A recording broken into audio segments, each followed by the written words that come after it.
Good afternoon. Well, I think it's afternoon for me. Hopefully, it is afternoon or early evening and not too late for you guys. Hope you're all having a great Saturday so far. EverGrow Love, Zelda, Hairsong, Ted, and Alien, Reflector, and Miko. Good to see you again. Ed Copkins and Scott. Hope you guys are having a great day. Give me 1 second. Make you a speaker. 1 second. I think we have Exponential EverGrow. Good to see you too. Will, Nick, so good to see you. EverGrow Love, how you doing, man? Doing good, man. I just wanted to get on. I just had to hit the button to see if it'd bring me up. I just had to. Of course. Yeah, of course, man. Yeah. Yeah, love being here. I missed a few of these, and I'm just excited to hear it. I'm hoping that the communities.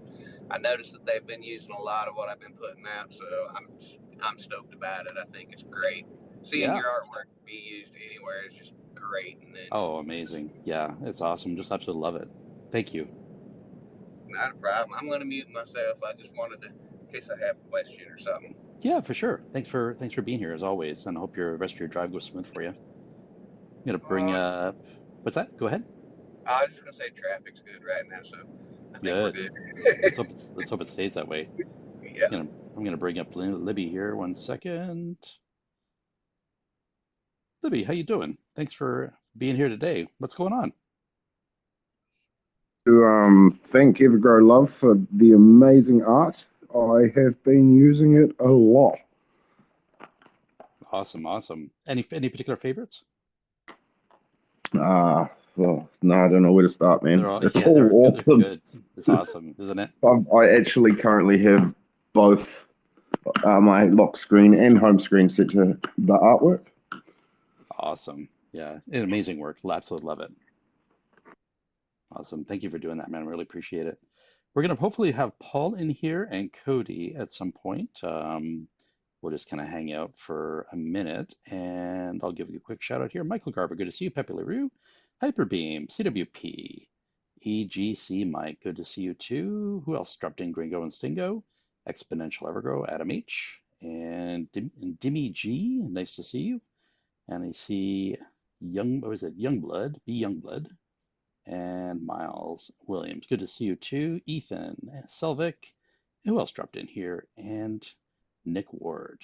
Hope you guys are all having a good Saturday, good weekend. We'll see. We'll just keep kind of rolling here because I think hopefully they'll drop in a little bit and we can just kind of get into the good stuff. So yeah, so welcome to space number 41. Yeah, we're talking about EverGrow, Lucro, LunaSky NFT Marketplace, Atlas Wallet, other future utilities, as well as crypto news from the week. Denny, good to see you too. Hope you had a great week. Thank you so much for doing that giveaway for the gift cards, man. That was awesome. I haven't heard from the other one yet, the other person who won. So yeah, hopefully they will soon get their $25 gift card redeemed. So yeah, so if you are new to the space, I'm EverGrow Steve, and I and the rest of the EGC fam would like to give you a very, very warm welcome and just like to see all the new faces. Dreyfus, good to see you too. Alaska Moose Dog. I've seen a lot of new people join in, which is great on Discord, Twitter, in these spaces. It's just awesome to see people joining. I see new people are buying EGC and Lucro all the time. It's awesome through the Lucro bots and the EGC bots.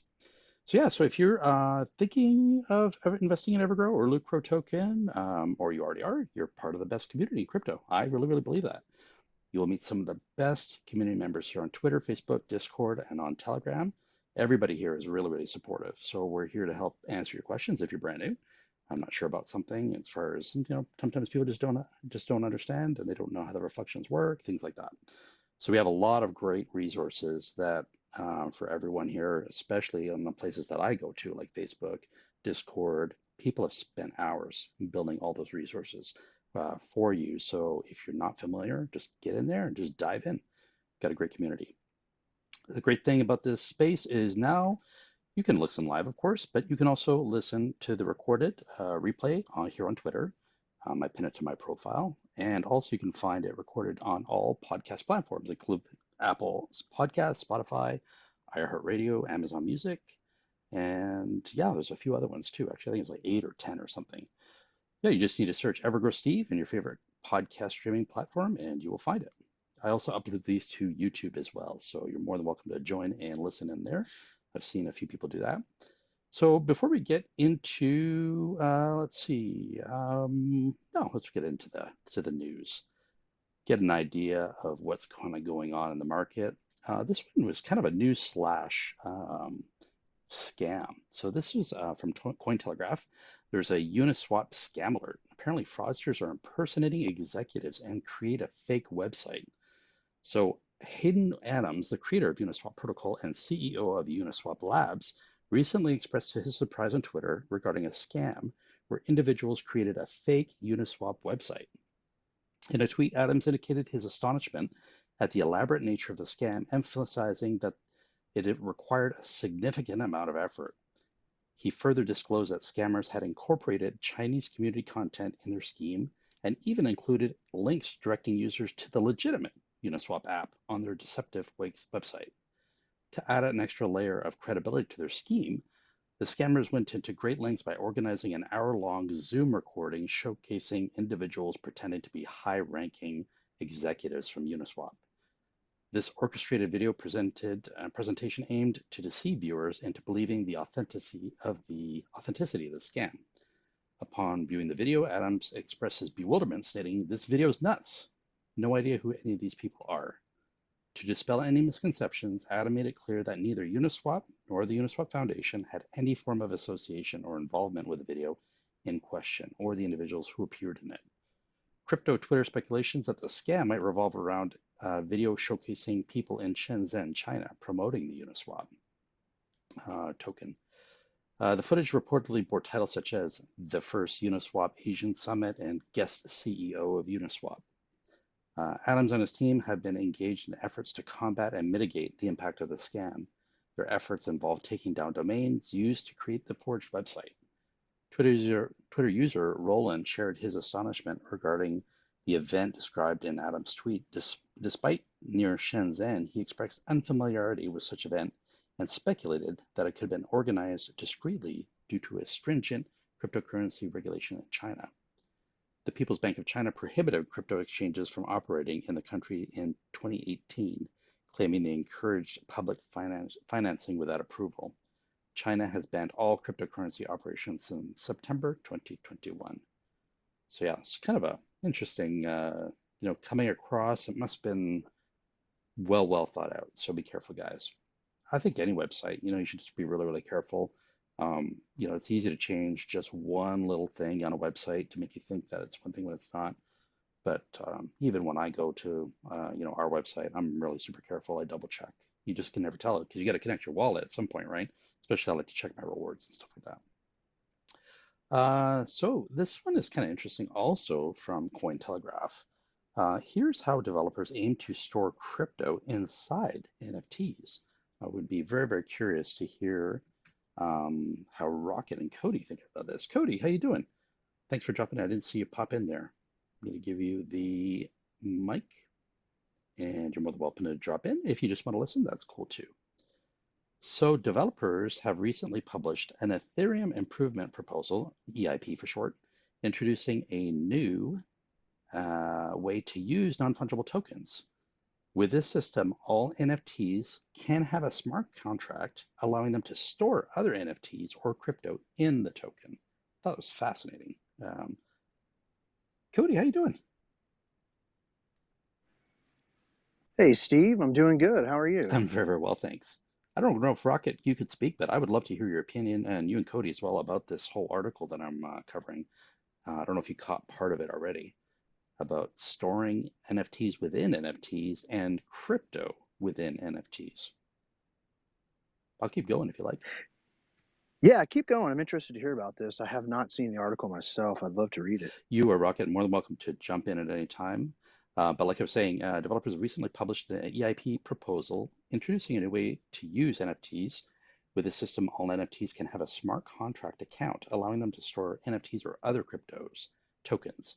So Cointelegraph spoke with future primitive Jaden Windle and Benny Yang, the authors of EIP 6551, to explain the use case of the proposal and its implication for the crypto space. According to Wendell, while there's a lot of complicated workings behind the feature, the simplest way to understand and explain it is that they're giving NFTs their own crypto wallets. Real simple idea, and I'm going to quote what he said, the real simple idea behind ERC 1651, or 6551, sorry, is that every NFT has a wallet. So your NFT has a full wallet that your NFT owns, which means your NFT can own any asset on chain. And your NFT can do anything on chain by giving NFT wallets. NFTs now become users on Ethereum. I thought it was really interesting. You guys jump in, like I said, if you have a comment on that. When asked how the idea came to life, the future primitive developer explained the team went down what he described as a rabbit hole of experimental oddities. He shared that they were working on an NFT project where they wanted to add equipping as a mechanism. I'm not sure what that means exactly. The project lets NFT wear clothes and other accessories, which are also NFTs. What we realized was nothing really sets the use case that we really wanted to achieve. We really wanted to have NFTs own their own like items in a kind of self-sovereign way.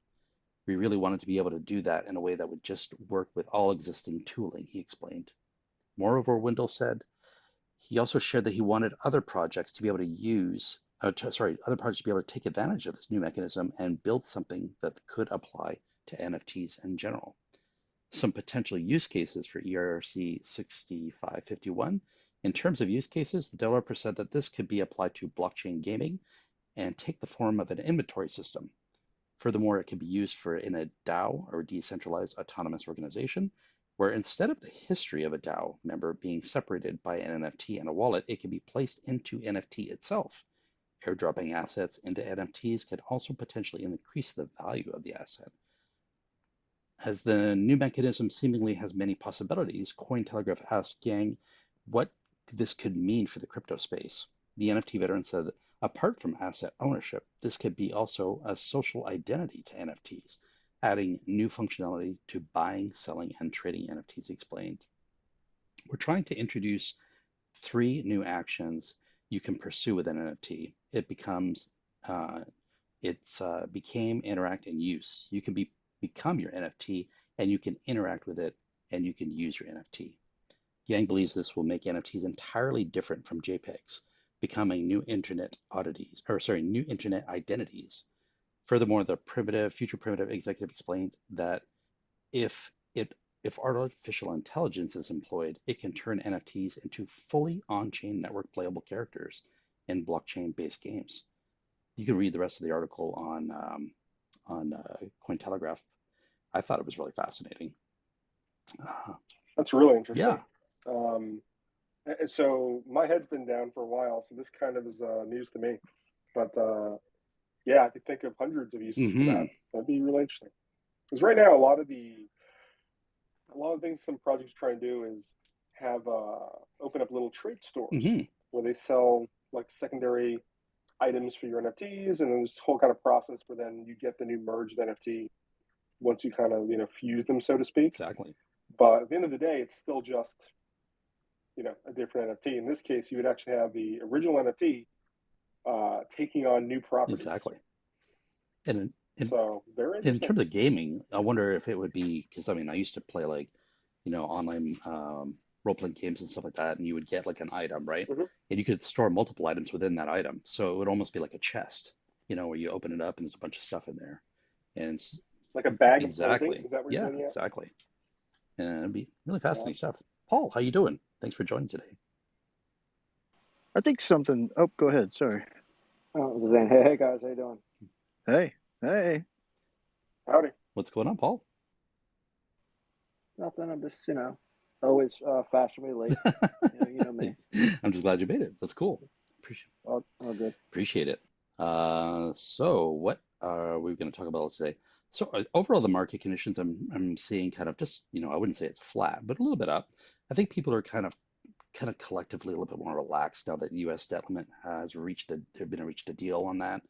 Jobs report was really positive as well. Last time I looked, I think Bitcoin was up about half to 1% or so.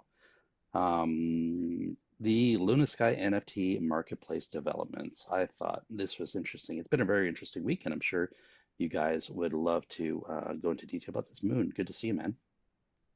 So the LunaSky NFT full version has been, let's see here, if you're not really kind of following, it's a ground up rebuild. I shouldn't say it's a rebuild, it's a whole new thing, a whole new animal, and designed to replace beta. So I think if you guys want to go into maybe how that's going, you had meetings all week, Cody. Did you maybe want to kind of go into a little bit of detail on maybe, and I know you had a couple leaks that were really interesting. Well, I suppose Rocket and myself could talk a little bit about this. I mean, a little bit. We don't want to give away too much. No, we'll tell you everything we can. Please It's do. been really nice. Yeah. Paul, you're gonna have to leave before we tell everybody, though. Okay. Just kidding, buddy. Yeah. It's been nice to actually leak some things, and there've been lots of different kinds of things. It's like we've leaked things that are going to be standards on the marketplace that are standards on other marketplaces, right? So some of those leaks aren't about a superior, unique thing. It's like, hey, look, this didn't exist on the beta, so we're showing you that it is definitely going to exist on the full launch. Here it is. It's really cool. Some of the leaks you've seen also incorporate some unique things, like you've gotten to see Lucro, being used as an ecosystem token right there in testing, which has been really, really cool and really fun. And that's the first. There's lots of different things. I mean, we could go down the rabbit hole, and I think we should. But first, I do want to back up, if it's okay, really quick. I wanted to just say something about the whole NFT storage thing you were talking about. That was in, what was it? What? 6551, I believe. Okay. 6551, yes. I think 6551. Okay, cool. One thing too, I think that is just really, really great about that is it just proves that innovation is not dead with NFTs. You always see the question out there, like, are NFTs dead? Are NFTs over? All the time. And this is, yeah, all the time. And this I'm is the one great. asking that question most of the time. Yeah, there you go. This proves that it is not. I mean, there are very smart people out there looking to push and innovate and take it to the next level. And this is a great example of that. So I think that's really cool. Yeah, just when you think, I mean, of course, we always go down the same rabbit holes in terms of, well, okay, ticketing is a potential really, really good source of, potential revenue. But like you said, there's people working on all kinds of different angles on how do we use this technology for something entirely different, and just imagine where it's going to be in just a few years. Oh yeah, I mean they're pushing its evolution. I mean it's existed for the time it's existed. It's had the features it's had. Now it's time to push it to the next step, and there are people out there doing it, just like the crypto gym. So I think that's really great. I think it's really promising too for the future of NFTs, where it could go. I mean, think about it. Just like anything, it's going to go possibilities going beyond what we're able to conceive. 5 years ago, we weren't able to conceive certain aspects that exist in the tech space, and here they are now, right? Because there are people working on them. So I think it's really promising, really cool. Absolutely. Now, actually, I was going to cover it. Let me, real quick, let me say this, going off, being innovative and stuff. When the new LunaSky comes out, like the actual, real version of it, I think you guys are going to be so surprised on, how great it is, but, how it's going to function like other marketplaces and have certain unique features. But, what I can say also, which was, kind of not new to me, but, and I'm going to say this kind of, I can't tell you everything, but, I'm going to kind of back up what Cody and Rocket said last week is they released some leaks, and next thing you know, they started getting messages from like other NFT projects, saying, "Oh, I didn't know you were going in this direction. I knew you were going to have this." And actually, Rocket and Cody, had something to do, but we had a meeting the other night. They couldn't do it till 10 o'clock at night, and we finished the meeting at like 11:30 at night. And the guys actually said it was a new innovative thing that was being brought to the NFT space. And the guys actually said, we've never had a meeting last this long. And it was going to 11:30 p.m. at night, and we were just talking and got along great. And it just shows, if it's not even out yet and people are starting to notice, what's actually going to happen when it does launch. who's going to notice, what the opportunities are going to come to, LunaSky, and, even the wallet when it comes out, when these things that start to come out, the other, innovative, people, doing the things out there going to come to us and say, hey, can we try this on your application? Can we, do you want to incorporate this? Do you want to integrate this? I think it's going to open up so many more opportunities that we don't even know about yet. And I think that's a really, it's already starting to happen when, just through these little leaks. So it's very encouraging and really cool to see. Yeah, absolutely. It's pretty cool. And what will happen is we have the benefit of just being very good at marketing. I mean, we're phenomenal at it. And a lot of these smaller projects and really just tech companies, they're really having the tech but have no marketing arm, or they have a marketing arm and it's either new, untested, and so we're getting offers for all this technology because they see we're building something, and folks see it as an opportunity for them to get in the door. Yeah, exactly. Get on the ground floor of what we're building. And some of them that are, like to Rocket's point, that are new companies, they have this technology, but they may not have a user base yet, things like that. And they see that there could be an area for them to fit into, one of our projects, and that ultimately can help both sides of that table.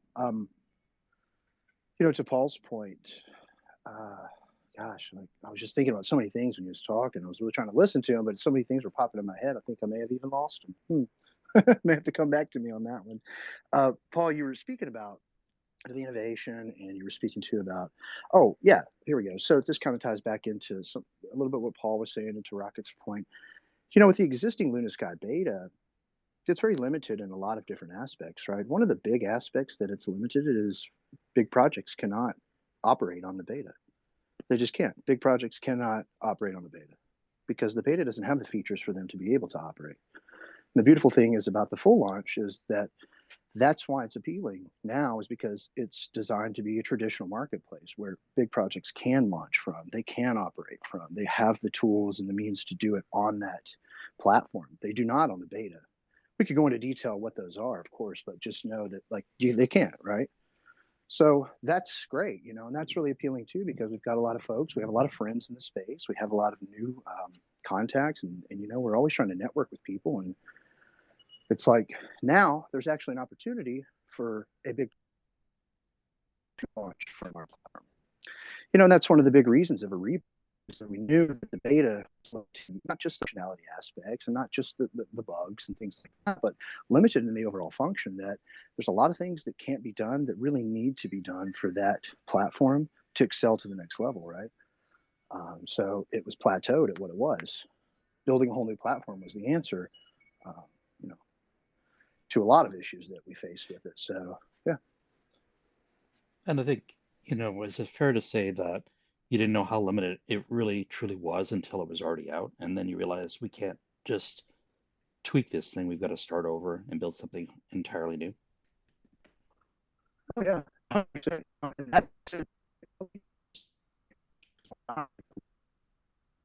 so sorry, Cody, you're kind of cutting out. Hey, Cody, you're cutting in and out, yeah. To speak on Cody's point, why it gets reception. Yeah, can you hear me now? Man, uh-oh. Yep, am I lagging? Sort of. A little better. Kind of. Yeah, he's lagging a little bit. You might be there. How about now? Can you hear me now? It's the Verizon commercial. I think there so. You go. Go ahead. Yeah. Go ahead, you're good. Yeah, no, go ahead, my man. I lost it anyways. Go ahead. I'll pick it back up. All right. Yeah, no. So, I think a lot of people see, these other, little tiny marketplaces where, they release their own collection on, where, I think that's where we were going, in 2021, when we first going with the first LunaSky, and that's, what we learned is, you can just put, your single NFTs on there. And, while artists really enjoy that, it really is, it's not scalable, and, look, I'm not even an NFT guy. I'm learning as I go, and really going off Rocket and Cody, and kind of on their coattails, and what they tell me, what I learned, while I listen in the meetings and stuff is, we can't launch projects on the old LunaSky, and a lot of these projects that can put together a marketplace in a month or two or shorter, they're very limited in what they can do, and I think that's what we learned is, to build a marketplace that is scalable like OpenSea and the other, big ones out there. It takes time. It's a very, very big build.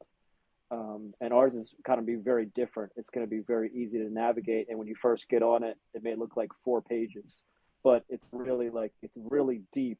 And, once you get going on it and you start going here and there, and, you start a collection, and this opens up and that opens up. And that's how it's designed to not overwhelm you, but it has all the functions, and we're going to keep adding to that as we go. Like we said, we're already getting offers to innovate it. Obviously, we're not going to act on those until it launches, because we don't want to set any more time back. So let's they're just getting all the stuff that's on there now polished up, ready to go, and then once it's launched, then they can work on the first and second update. And I think Rocket and Cody got a pretty good idea of what they want to add in the first update. I have a wish list already. Yeah, he's got a wish list already. I have a solid wish list. Yeah, I mean, it's probably 50 things, but you start out to prioritize. What's can we do? What's best first? What's best second? And keep going. Then you keep going. The same with the wallet. It's the same exact thing. Where it's at a different stage. So it's basically you're doing the same things, innovating and starting out somewhere, but it's 2 different communities, which I think is good. With the wallet, we can really reach a lot of token communities and crypto communities, and the LunaSky, we can reach so many NFT communities, which is great. So we can go in 2 different directions, and bring them both together. Which I think is exciting. Yeah, and I'm going to bring some people up to speed in case they haven't been really following Twitter, but a couple tweets from Sam, actually. The first one, so LunaSky NFT full version has been built from the ground up with the most comprehensive, user-friendly, and logical NFT marketplace in the world. The features we are rolling out for creators will surpass all existing marketplace, while the experience for the customer will be simple and intuitive. Paul, you tweeted, actually, I think last night it was, a screenshot of the minting process, and you followed it up with, as you can see, the new LunaSky is nothing like the beta version. This is the real deal. Rocket EGC and Cody Black are going over every inch of LunaSky NFT with the devs to deliver a proud product. I lost my space here, my apologies. Let me get back to where I was reading from. So for all the communities to use, please keep innovating as it goes. So I actually like to ask a question, because that screenshot brought up a lot of questions for me. I like the simplicity of how it looks, but can you maybe go into detail about that kind of the linear process? Because it just brings up a lot of questions. I quote tweeted Rockets. Unless Cody and Rocket are in charge of the leaks for LunaSky, so I quote tweeted his. So Rocket, if you want to take it away, that's his. Sure. Repeat the specific question. So the screenshot that you released, I don't have it here with me, but it showed this kind of linear process. I'm going to see if I can get into it from my. The checkbox where it says set mint date, set mint proceeds. You want to get into that. Yep. What was your question about it? Do you have a specific question, or do you want me to? Yeah, just kind of maybe go through it. So if they go to that tweet, hopefully I can find it and I can pin it. Yeah, just break down, Rocket. Tell everybody what that is, what they're looking at. I got it. I'll pin it. Go ahead. So essentially we wanted the process for creators to be kind of like Sam said, just linear, logical. You shouldn't have to bounce around 5 different places to, figure out how to get everything launched. You'll see the main steps there. So setting mint date. Have we released that screen? I don't think we have yet. So I want to make sure I don't get ahead of any leaks. So setting mint date, obviously that's going to be related to the actual date of the mint itself and the details surrounding that. And I'll have to double check to make sure that I haven't shared any info on that yet. I got proceeds. I got it. We yeah, he knows. We haven't seen the we have not released No. the Okay. the Okay. tick. Won't go Yeah, too the deep yet. first I'll let ticker. that be. I'll let that have its own moment. The set mint proceeds, that is going to be really just everything surrounding the mint itself and the funds related to the minting. So when you put a collection to mint, as people are minting these NFTs, where are these funds going to be allocated to? The royalties, next step there, is for the aftermarket, because LunaSky is really built from the ground up to foster a strong aftermarket. That's where the volume is. One of the big challenges with the beta is, while it is pretty straightforward and easy, folks that put one-on-one art and tiny little collections, it doesn't really do much to incentivize volume on the platform, which is a problem because we want to create volume, right? We're building LunaSky not just as a fun little tool for the community to use, but it's really going to be a large platform for everyone to use that'll drive volume and buyback and burn back to EverGrow. So royalties can be very important, and I'll get into more detail. And we haven't leaked the royalty screen either, have we? No, definitely not. No. Okay, so I'll reserve. Pull those details back on that for a bit. One other the upload NFTs, so that's going to be an important page as well. That's really where you are taking the metadata, the images, whatever tags you want to use, and really tying them to the NFTs that are going to be minted.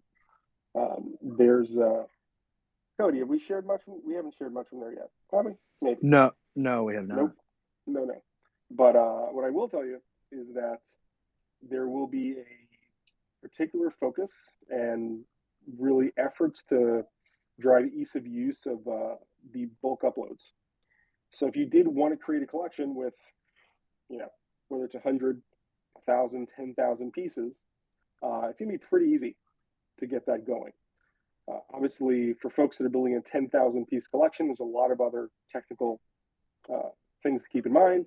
But in terms of once you have that, the whole layers and everything set up, it's very easy to bring that onto LunaSky to be minted. Yeah, and we'll provide some education, of course, about Yes, these things, lots as it comes out. Yeah, so we're going to be there for everybody when it comes to things like bulk uploads. And just in reference to that, I mean, something that tenured users are probably experienced with, or large project owners are definitely experienced with. Bulk uploads is really something that people with a very large collection do. You have a collection of 10, 15 pieces. That's not something you'd want to use for a bulk upload, but you could if you wanted to. I mean, I will. I certainly will. Some people don't want to go through. I'm very lazy. I want to make it as easy as possible. Yeah. And that's cool. Some people don't want to go through the process for each one. Some people want to add as they go to the collection. Some people want to do it all at one time. So there'll be lots of opportunities there for however you want to do it. And again, we'll provide education along the way with that, But yeah, the screen is really cool. Other... And one thing on the screen about everyone sees the screen. There may be some slight variances once it's out. So just keep that in mind. I think we've mentioned that before on some of the leaks. Like you see some of the images, we're still tweaking. We're still tying up loose ends. So some of the leaks you saw, let's say right off the bat, they're not perfect. I think I said that last week. So yeah, you can anticipate that they will. Some of them may be the same, and some of them may be a little different. So yeah, just keep that in mind. Yeah, I mean, the thing is, right, we could wait until everything's perfect to leak them, but then, if everything's perfect, then we want to launch it. We want to dilly-dally around. So as you're getting these leaks, they're going to be, live in the process, so to speak. So you're kind of seeing things as they stand, the day the leak happened. Doesn't mean that that's going to be that way when we launch. Yeah, exactly. Let's go backwards. The historical record of the process of creating LunaSky. Oh, I love that. The historical record of the process of creating. That's pretty good. Of LunaSky creation. Write that down. Let's get that on a plaque. Let's Right. go backwards from this leak, actually. So, okay, this leak, and then I think the same day I did one that basically showed me accepting an offer. I spoke a little bit about, well, I made a tweet the other day about sales on LunaSky, and I explained very simply how it works, right? You either place for sale or you place for auction. That is it. If you place for sale, you can either buy my NFT at the amount that I request, or you can make me an offer and see if you can get a better deal. I might be in a good mood that day, which I usually am, and accept your offer, right? So that image that I leaked, I think it was like right after he leaked this one, was showing that I accepted an offer from Rocket for 50 Lucro for an NFT I was asking 100 Lucro for. What's really cool too is you can make offers on NFTs that aren't even for sale. Sucker. Yeah, I know, he got me. He's family, so it's all good. Or something next week. Yeah, like even if that wasn't for sale, he found it on the page. It should be offered like, hey, want it for sale.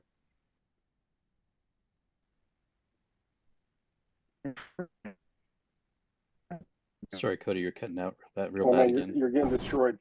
Let me cover in. Let me fill in. Yeah. So what Cody's saying is that you can make an offer on any NFT. So as long as it's listed on LunaSky, you can make an offer on it, and if the owner decides that's a fair deal, they accept it. The deal's done, right? This even applies to NFTs that were not created on LunaSky. So, for example, let's say there's a collection you enjoy, and there's a particular NFT that you might want to buy. Maybe you know the owner, maybe you don't.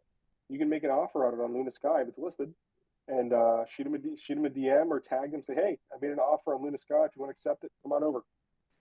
Yeah, 100%. How about now? Connection better or still garbage? Yep, you're good. Okay. Much better, Yeah. for So sure. that's really it right there. It's awesome to be. And these are things that already exist on other platforms. So, when we get those messages out there, they're a little fuddy. They're like, well, this is something that should already be. Well, guess what? It's not something that already is on the beta. And that's why we're putting it out there now to let you know that it will be on the full launch. We're aware that it's something that should be, and that's why it's going to happen on that full launch. So, but it's great. It's really cool to be able to say, hey, I want this. I don't have that much. I'll offer you this. And somebody said, okay. And you can negotiate with people in that way. So kind of back to the sale thing for a second, right? You place for sale or you place for auction, just as you would on any marketplace. This is normal stuff. Place for sale, you buy outright or you make an offer. If it's an auction, you could buy outright if you want, right? You could bypass the entire process and you can go into a bidding process with however many people bid, right? You're in the classic bidding war at that point. There's a time frame. Then when it ends, the highest, the one on the top of the list gets the piece or pieces. You can make an offer in an auction too, right? Or you can just buy outright. So yeah, that's really it. Place for sale, place for auction. Sales you get to offer and buy. Auctions you get to bid, offer, and buy. I got pretty cool. 2 questions on that one. Is it a silent bid system or is it public? Blockchain is public. Yeah, man. Wow, there you go. Blockchain is public. This is decentralized, so everything is being done in a decentralized fashion. That's pretty wild. Yeah, it's pretty cool. So I've got 2 questions on the LunaSky thing, and if they're not being implemented, please don't try to implement them now. The first one is for the artists that you already have in beta. Are you going to offer them an opportunity to upload their V2 collection prior to launch, so it's already available? And then the second one I have is, if you buy an NFT on LunaSky, does it show up on LunaSky that you own that NFT so that somebody can make you an offer on one that you bought? Yes. Yep. Yeah. Yes to both. Freaking awesome. Okay, I'm stoked. Keep going. Yeah. It's pretty exciting. It's pretty exciting. Easy answer to both of those, my friend. Yeah. Someone will be able to go into your profile, see what you have, and they're like, oh man, I want this Luna Punk number 32. They can make an offer on it, and there you go. That's exactly what Rocket and I have been doing in testing, right? Like he will put one up for sale. And then we were just talking about this, EverGrow Love. It was like he put up one for sale. I bought it. I then put it up for sale myself, and he made me an offer on it and bought it back for me. So, okay, but yeah. a little bit different there. A little bit different there. So if he put it up for sale and you bought it, I do own it. you have to put it up for sale for him to see it and make you an offer, or can he just see No. what you own? No. That goes back to the point of like, you can make me an offer on something that I don't have for sale, I just own, because you'll be able to see that. Yeah. So I just happen to put it The back two up for sale. places that you'd be able to That's find the those would awesome be part. if I went to Cody's profile, I could see what he Yeah. had, make offers, or I can look at the collection page, and if there's an NFT I want, I can see, oh well, Cody owns this. I'm making an offer, and let's see what happens. Yeah, isn't that cool? This might not It'll be seem like nice to much, browse but that's a just huge artwork feature. that isn't for sale, because we've all seen right now there's tons of stuff that's up that's not for sale, and I'm sure, like me, we've all come across things you want but you weren't for sale, right? You couldn't do anything about it, so now you can at least make an offer, and if that person wants it, they'll accept. Or counter you. Yeah, or what happens if someone lists something for sale? Because this happened to me lots of times, right? You list something for sale, you figure, oh, this will probably sell like in a week or something. So you set the listing for a week. The listing expires. You've forgotten about it because you've made like 3 other collections since then, and it's kind of like lost, right? Because no one can buy it. Yeah. You don't even know that the auction's dead. So it's like, oh well, see what happens. Oh, speaking of auctions, going back to that, circling back to auctions. So right now, the way auctions work on LunaSky, well, they don't work, but it's going to be different. So you're going to have it's going to be an English style auction, very similar to eBay is the way I would describe it. So if you think about eBay, so kind of like Cody was saying, you can either put something up just for sale, put it up for auction. You're going to have a buy it now price that you can set if you just want to, if someone wants to bypass the whole bidding system and just buy it, they can. Then aside from that, folks can make offers just as normal, right? Independent of the whole auction itself. So there's another feature. I don't know if I should. Well, we'll talk later. I'll do later. Yeah, you could. I'm just going to tangent off your auction point there. You can get into the bidding process with people that are bidding in this auction, everybody. But let's say you see like all these people in the bid, and I mean, the bid's going up and up and up, and you're like, I don't care, I want this sucker. You could just outright buy it at the price set, or you instead of just making a bid, you send them an offer instead and say, hey, look, I want this. Here's my offer. Forget the bid. And the seller could make a decision on, do they want to accept it? They want to not accept it. So auctions are a lot of fun because there's time, right? Because if I put something up for auction, let's say for a week, so I know I have to wait a week to get those funds when it sells. If someone comes over and makes me an offer for something, maybe it's less, but it's today. Like, I need groceries. I'm taking the deal. So I got one more question on that now that you brought that up. If we set something for auction and we have a buy it now price, and we set the auction up for a week, and the auction runs and goes over our buy it now price, does it automatically sell, or does it keep going and then the buy it now price gets incremented to whatever the top buyer is? No, so it's going to keep going, but more than likely at some point, someone's just going to hit the buy now and take it. Yeah, because if it's at that point, they probably would buy it out. But that's a great question. Yeah, the auctions typically don't go past the buy now because someone will just hit the buy now, like on eBay, right? So if you put it up for auction, you can see the buy it now price. Yes. Yeah. Everybody knows when you're getting close then. Yes. Yeah, 100%. Just remember the auctions, like on any marketplace, you can bid, you can make an offer, or you can just buy it outright if you want to just get it, so. Yeah, but everybody will see it. eBay, similar process. I'm going to ask a follow-up question here in a second, but Michael Garber, you've been so patient. Go ahead. Hi, guys. Cody, I have one question regarding to the offer. So let's say I'm selling an NFT with $10, and you are making an offer for, let's say, $5. Can I set a minimum acceptance? Like, okay, I will not accept less than 8. So instead of responding you manually, that could be a feature to respond that, okay, it's canceled because it's under 8.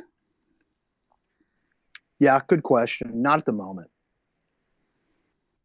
Subject to change, though. So the offer. He's asking about reserve pricing. Yeah, I think that's what he's saying. No, right now, so at least at the launch, there's not going to be reserve pricing, but you can set the minimum bid, right? So you set that starting price. Yeah. Yeah. So it's like you just make the offer and I accept or decline at the moment. Now, as far as like reserve pricing goes, obviously something that we'd like to implement on there.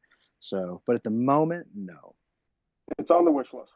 Yeah, because Definitely. it's time consuming to answer and cancel all the offers below what you want. Definitely. Yeah, but Yeah. that's kind of easily solved, because if you're not willing to accept less than 8, that's your starting bid price, right? Exactly.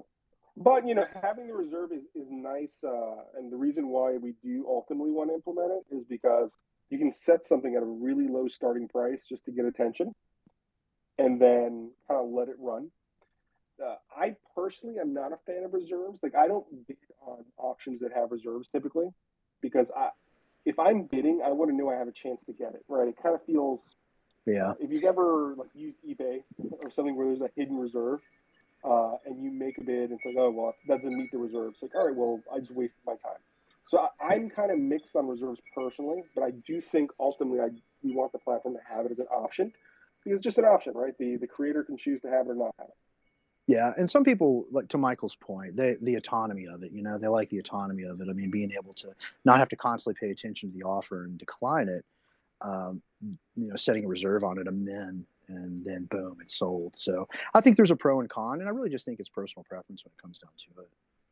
Yeah, I put this question because maybe there is a collector who bought a lot from you, and just for him you can make a good offer, but you are not interested for others' offer.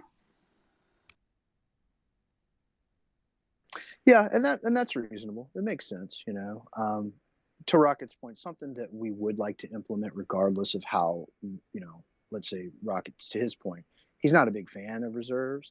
I'm kind of 50-50 on it either way. I think there would be times I would do it and other times I wouldn't, But definitely something that we should incorporate down the road, because there's going to be people that want that. They want to be able to have that I don't like automation. it, but everyone has their own opinions on it, and we want to give folks the option. But we don't want to. But I also do not want to hold up LunaSky exactly another few weeks just to add extra weeks on there just to get the reserves. Like, that can be added nothing. Exactly. Great question, Michael. Moon, go ahead. Hey, boys. Nice to be here again. How you doing, man? I'm all right. How you guys doing? Doing great. Got the Twitter bug like everyone else, unless it's just me that can't hear him. Yeah, you. Oh, he can't hear me? You, Cody. It's just you, Cody. Oh my gosh, it's killing me today. Wow. Okay. Well, anyways, I was kind of surprised because I've been thinking why the new LunaSky is taking so long, and I think I finally understand why. Because I thought the new LunaSky was going to drop, and I thought you guys were going to do slow updates over time and add features that way, and I'm sure you're still going to do that. But from what I understand from the leaks this week and today's spaces, what you guys are talking here, oh no, you guys are going all out. You guys are doing a bunch of features, including features other marketplaces don't have. Oh yeah, I mean, we want to go hard to start, but at the same time, right, we have to be mindful of everyone's been so patient, right? And so we want to release a good marketplace. We want to be different and have the features everyone wants and then some. But yeah, there's a lot more we want to add in. Feature updates. What did he say? We owe it to you guys. I didn't hear him. What did he say? Oh, he was just saying how Rocket is so great and Cody smells. The usual stuff. Yeah, cool. Can you hear me, Cody? Yeah, I can hear everybody except Moon. Yeah. No, he just said that he understands why the new LunaSky is taking so long. It's not just updates of the old one and keep adding and going. This is why it's taking. And this is I want to add to this. We owe it to you guys, and we knew this from going from the last one and having such a terrible 2022. Is we owe it to you guys to give you guys something great and you can be proud of, that you can go out when it launches. You can go out to your friends and buddies and say, it was worth the wait. Even though they overpromised and underdelivered last year, look what the weight, did. Look at this. And then, I really think, and that'll be exciting. I really think that, LunaSky, including Atlas Wallet and everything else we got coming, that, it's going to keep growing and growing, as all the stuff will get released, within the next, everything with the next, month or two, say, I'm talking about, more stuff and more stuff. But, we want to, you guys can say, you're so proud of that. And then we can grow off of that and keep growing. And then, 6 months down the road, next thing you know, we have X amount of users or whatever. And you can say, that's why, okay, it was worth all that time. It was worth all the, that, frustration that we're all going through. Even guys, we get frustrated, some of us, even I get frustrated sometimes, guys. You're working with devs and this and that, we want this stuff out probably more than you guys. Maybe that's not true, or, you have no idea someone's thing, but we want it out so bad, and we just want to make sure it's great for you guys. But, like I said, we're, Cody and Rocket, we have meetings every night, with the LunaSky devs. We got meetings with the staking stuff going on, once or twice a week. I got meetings with me and Sam got meetings with the Atlas devs, and talking with them every single day. I got the beta team of Atlas Wallet. They did a great job last week. All the stuff that we found is being fixed, implemented right now. So we're waiting for them to come back to us so we can make sure everything's working okay. So that is going good as well. So it's a, we're not spreading ourselves too thin, but it's going to come all back to back to back, and we're very excited about it. And you guys are going to be proud of all this, instead of something you can go. Yeah, I was just not expecting the amount of features. And to that point, kind of like what I was speaking about last week as well. I mean, the complexities involved here are more than anybody realizes, more than we realize. The deeper we've gotten into this over the past 20 months, the more complex we've learned that these things really are. And we talked a lot last week about like the surface level views, right? We talked a lot about perception and how.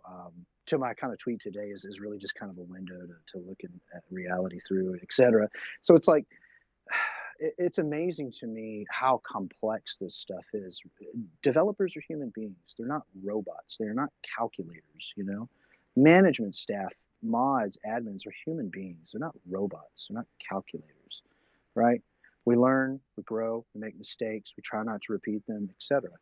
Even developers who are tenured and experienced, full stack guys, Solidity guys and girls, etc., they have learning curves, They have to learn by trial and error a lot of times. And that may not make sense to some people, but I think, and I feel that saying this is accurate, I think the majority of people understand that. I think that they know when someone goes to do a job, whether they're building a swimming pool or they're developing a piece of software, no matter how experienced and tenured they are, things do come up, and there are going to be things that need to be solved on the fly. New problems may occur, etc. The complexities of building something like a marketplace far exceed anything I ever could have imagined. The more I've learned about it, the more I've dove in, and the more I've tried to educate along the way also, realized that there is just a lot to this, and that's an understatement. A lot of people just see it as like you're building a thing, what's taking so long, etc. And I totally get that from one side of the table, but the only side of the table I get that from is when you're looking at that surface level. You got to really try to think beyond that. You got to try to understand that underneath that is a glacier. Just like when you see the glacier on the water, the old picture, everybody's seeing the adage, it's like the peak is sticking out, and then underneath it is like a a football field size glacier. So it's like that. I mean, when you're building or having a wallet built or a marketplace, etc., or you're, developing contracts for new projects and new things to try to put together, it's very, very involved, Let me give you guys a little example here. Oh, Cody, I think you fell off. I don't know if you were done or not. Cody, do you hear Paul? I do hear Paul. Hey, Cody, sorry, Paul. Oh boy. He cut off.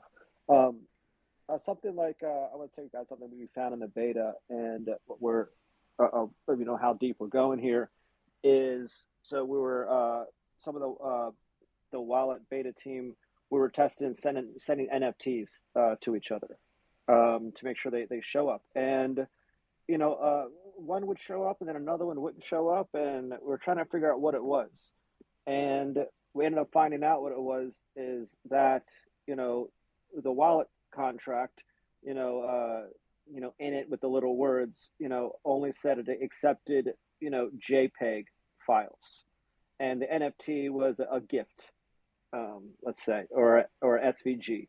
It didn't have an MP4, a MOV, or MP3, or there's 10 other files. So that's one of the things we found. So we went back, and I went to Rocket and Cody, and I said, okay, what files?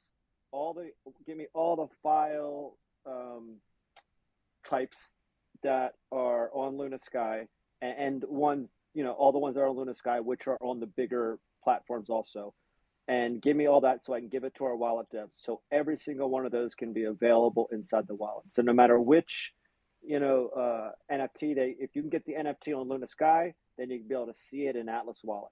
They could be absolutely connected. So I went and talked to Cody and Rocket. They gave me the list.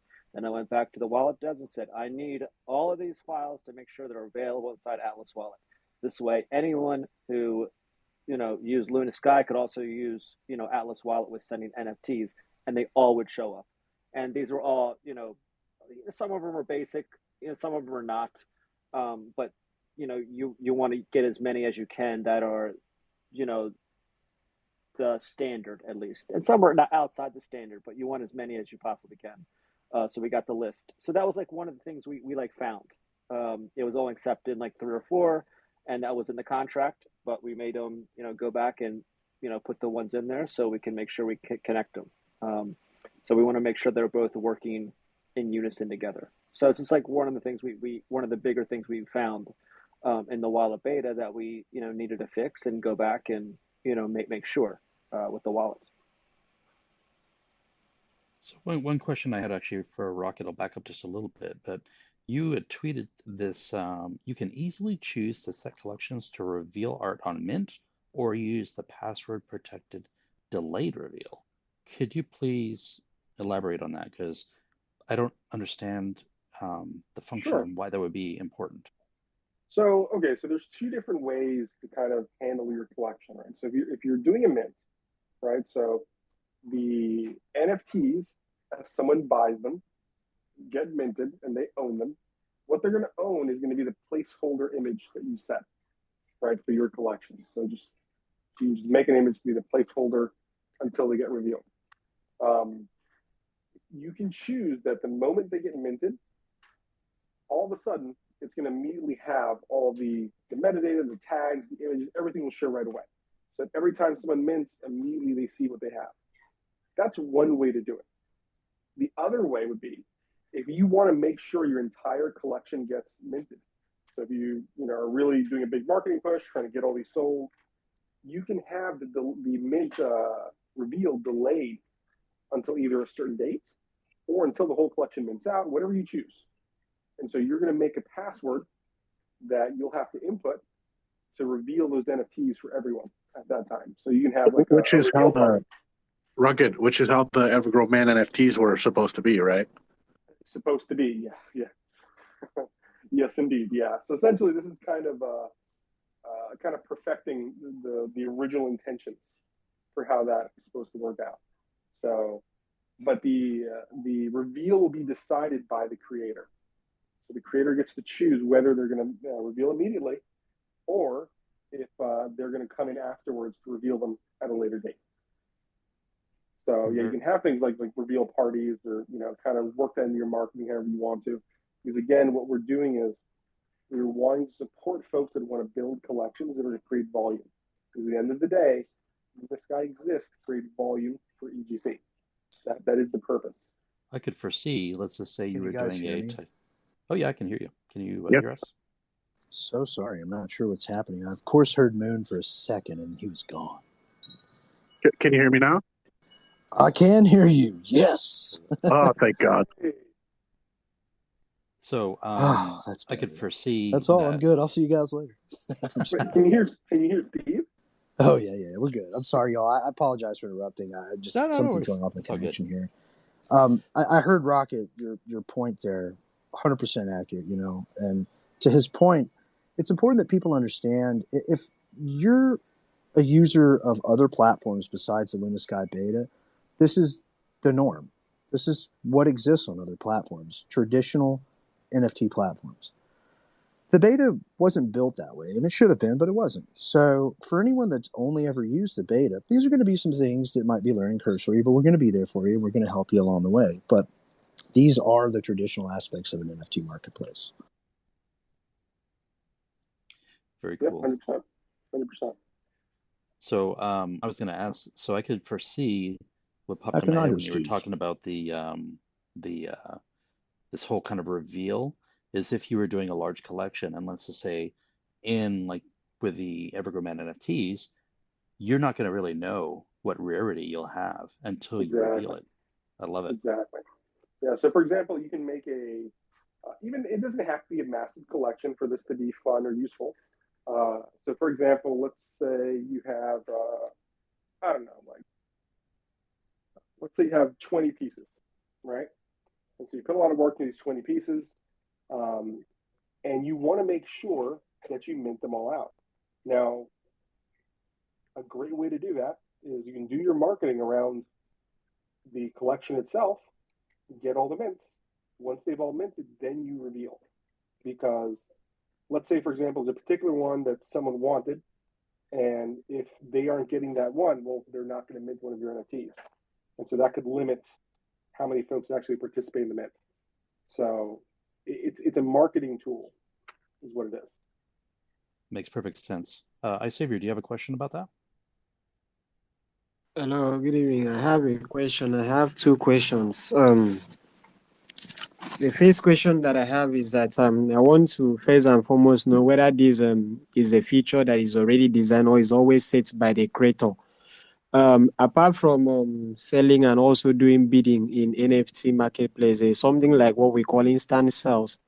That instant sell, is it a feature that is developed or is what is from the creator? That you go to a particular NFT collection that you want to buy or you want it to sell instantly. You don't want to do bidding. You don't want to just sell it by the floor price, but just instant sell. There is always a button there. You check some of the popular NFT. Is it incorporated in LunaSky? So just to make sure that we're on the same page. So if someone has an NFT listed for sale, you want to know if you can buy it? No, that's not what I'm saying. What I'm saying is that there is what we call instant sell in some of the marketplace. If you go there to, let's assume I have an NFT that I want to sell. Yes. And the floor price, I discovered that so many people have listed in so a particular floor price that if I list my own, maybe either be below or high. So I now want to sell instantly. There is always a float button that is there that says for a particular collection, oh, this NFT, instant sell. Immediately you just click that instant sell. It takes it now. That instant sell price is not the actual listing price and is not just the bidding price. It's always floating. So I'm asking I'm with whether you. this I'm with you. instant sell price is Yeah, from I the understand. creator or is from the marketplace instant that buys those. So I wanted to know that feature, whether it's present there. That's number one question. Sure, sure. So what you're seeing at instant sell has to do with offers and collection offers. So the way it works is, let's say you have something. Let's say you have a collection, right? And it's a very popular collection. This is very important. It would have to be a popular collection where someone would be willing to buy any piece in that collection at a certain price. Like, hey, if this reaches, half B and B, like I want one immediately. Yeah. So this reaches that price, I want one immediately. I don't care which one it is. And so someone could make that offer on it, and that'll sit there, and you can accept that offer immediately if you're an owner of the NFT. So that's how instant selling works. You need a buyer.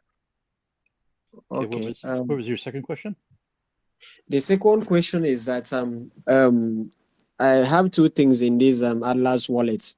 Now, let's assume now that LunaSky NFT is been listed before Atlas wallets, and I presume that the only way that we're going to have access to it is through a web view where we use the URL and get to the site and do all the trading. Now, I was thinking that this Atlas wallet is going to embed LunaSky inside it, where you can actually also do the normal crypto trading and also having to use that same Atlas wallet at a section of that NFT and do some trading without actually going to impute the web address to your browser. Is it how it's going to work, or is it that after the launch of LunaSky, it will be integrated to work like that, where people can have option to either go to URL, but as it is now, if the currently LunaSky, you are visiting the URL, right? I think I understand. I may have lost the connection. Oh, you there? Okay. Can you guys hear me? We hear you. We hear Good you. to hear you. Yeah, I'm with you, iSavior. Hey, good to hear from you, my friend. Always nice hearing from you. Yeah, so let's just back up a little bit. Two things I think we need to correct first. LunaSky is not integrated into Atlas Wallet. Atlas Wallet is a wallet. LunaSky is a website. Your NFTs show up in Atlas Wallet the same they would in any wallet. Trust Wallet, MetaMask, etc., because they're associated to the wallet address, right? That's all. So as far as your questions about the URL, I'm not sure that makes sense, because basically you're going to the website and doing your thing as you want, LunaSky being the website, and you're using your wallet as you would a wallet. Now, if you're buying NFTs, of course, and they're associated to that wallet address, you'll be able to see them populated visually in the wallet. Does that make sense? Please, am I free to mention a particular marketplace that is currently doing that? Because what I'm saying, when I first stumble on trading NFTs, the easiest please just give me a moment. The easiest wallet that I was able to found so easier for me was to go on to Magic Eden. But that Magic Eden now was incorporated inside how do we call this wallet? Was it like a D app You mean, inside the wallet, basically? yeah, you mean the browser inside the wallet? Phantom. That was the app that I needed to get access to. Hello, can you hear me? Yeah, we can hear. Yeah. That was the, so I just got access to my NFT journey. I just got access to Phantom Wallet.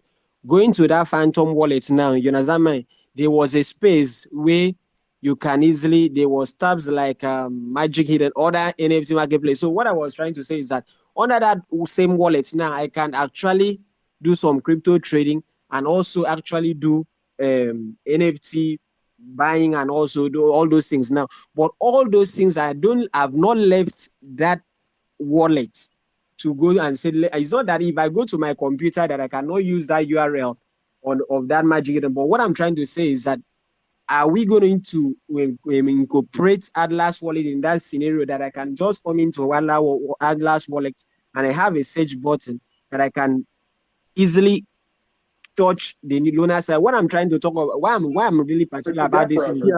the security, Yeah, you're gonna have a browser in Atlas in Wallet. Yeah, every There will wallet be a has a browser. browser. Yeah, there will be a browser. Yes. Yeah, he's talking about. I've seen more people mention this before. That they want a version of LunaSky within Atlas Wallet, so almost like an app within an app, right? Right. So we're not talking about going to the dApps browser and accessing LunaSky.com. That's all we're talking about. We're talking about a separate app within, Yeah. or a separate page, you could say, within Atlas Wallet, where it's a simplified version of LunaSky, right? Where the more complex things, you'll need to go to the actual website. But if you just want to buy and sell real quick, you get a very simplified version of LunaSky on Atlas Wallet. I think that's what he wants. I've heard other people, ask about that. Let's Personally, get out I don't think it's necessary, but let's get out the normal stuff first, and then we can shoot for the more integrated stuff that is not a priority right now. Like I said, you guys have been waiting so long and stuff. So I love the idea.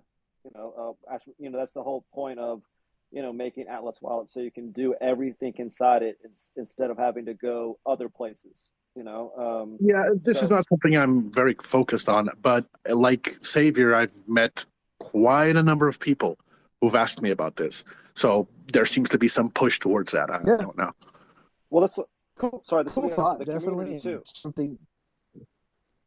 Yeah, something that could be integrated later on down the line. No talks of that now. No, won't happen at all. Yeah, and there'll be a lot of feedback from you guys too when it launches. I'm sure we'll be reading your comments, as it launches and stuff, and we'll be putting stuff up like, what would you like to see in the next update? Even though Rocket and Cody do have their priority list and what's going to go next and stuff, but we also want to hear from you guys, on what you like about it, what you don't like about it, what could be changed, what could be made better, because no matter what's out there, whether it's OpenSea, and you can have the best stuff out there, whatever it is, and no, everyone's not going to get what they want. No product out there, even Apple phones, no matter what it is, there's something about it where you're like, I don't like that feature or whatever it is. So not 100% of the people are going to fall in love with everything, but you want as many people to do it as possible, which we're trying to do. But we're going to listen to you guys also, in the comments, be like, what would you like to see next? And if there's something in there that's overwhelming, that maybe we'll go first or second, and we'll prioritize that because the community has wanted it so much. Yeah, you're right. I think that the best suggestions will come from the users that are using the full build, because that's going to be where they'll say, hey, look, I want more of this. I want less of this. Can we add this? Because now, once you're using, it's like when we first started using the beta. Yeah, it's like when we first started using the beta. Immediately, hey, I wish it did this. I wish it did that. It's a lot easier once you're in it. Right, it's impossible to please everybody, 100% of the people right off the bat. But I like what I'm hearing here today, especially regarding how many features you guys are aiming for. That's freaking great. And honestly, even thinking back, even OpenSea, when they first launched, even a year down the line after OpenSea launched, they didn't have half the features you guys are talking about. So kudos, love it. And this is why it's taken a little bit longer than we thought. So, I know you guys have been patiently waiting. We've been saying almost there for a little while now. And, hopefully Cody and Rocket you can hear in their voices and through their leaks, that the features everything's already been added, polishing, moving some stuff around, getting stuff aligned, making sure everything works right. There's no little bugs everywhere. We're at that stage, right now. It's right. They're just trying to get it right. So there's no, mess ups when they merge everything and when we launch it all. So, just if we can ask for your patience a little bit more, if you guys are out of patience, understand, but I tell you this, I'm not a big NFT guy, but I'm super, super excited. I see it, and I just want it out right now. But we got to go through the steps and the motions first, with our experts, and bug bash coming soon and that kind of stuff. So it's going to be a good time. It's good. It'll be worth the wait, like I said. We all want to see it out, Cody. But more than willing to wait for it. I do have a question for something that I would like to see in LunaSky that may not be available and may not be able to be implemented later.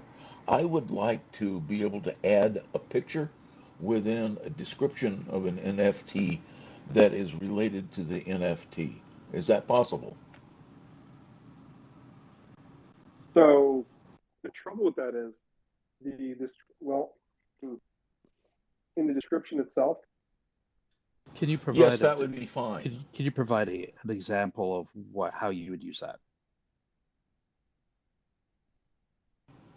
Yes, I would like to use physical objects as an NFT along with the NFT, similar to what Moon has done, but with sculptures, paintings, etc. And I would like to include a photo of a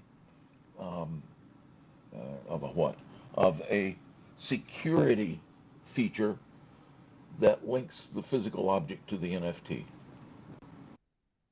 That's actually a really fun idea. At least a picture and a description, especially for people doing collections that link digital to physical items, digital NFTs with physical items. So yeah, he's right.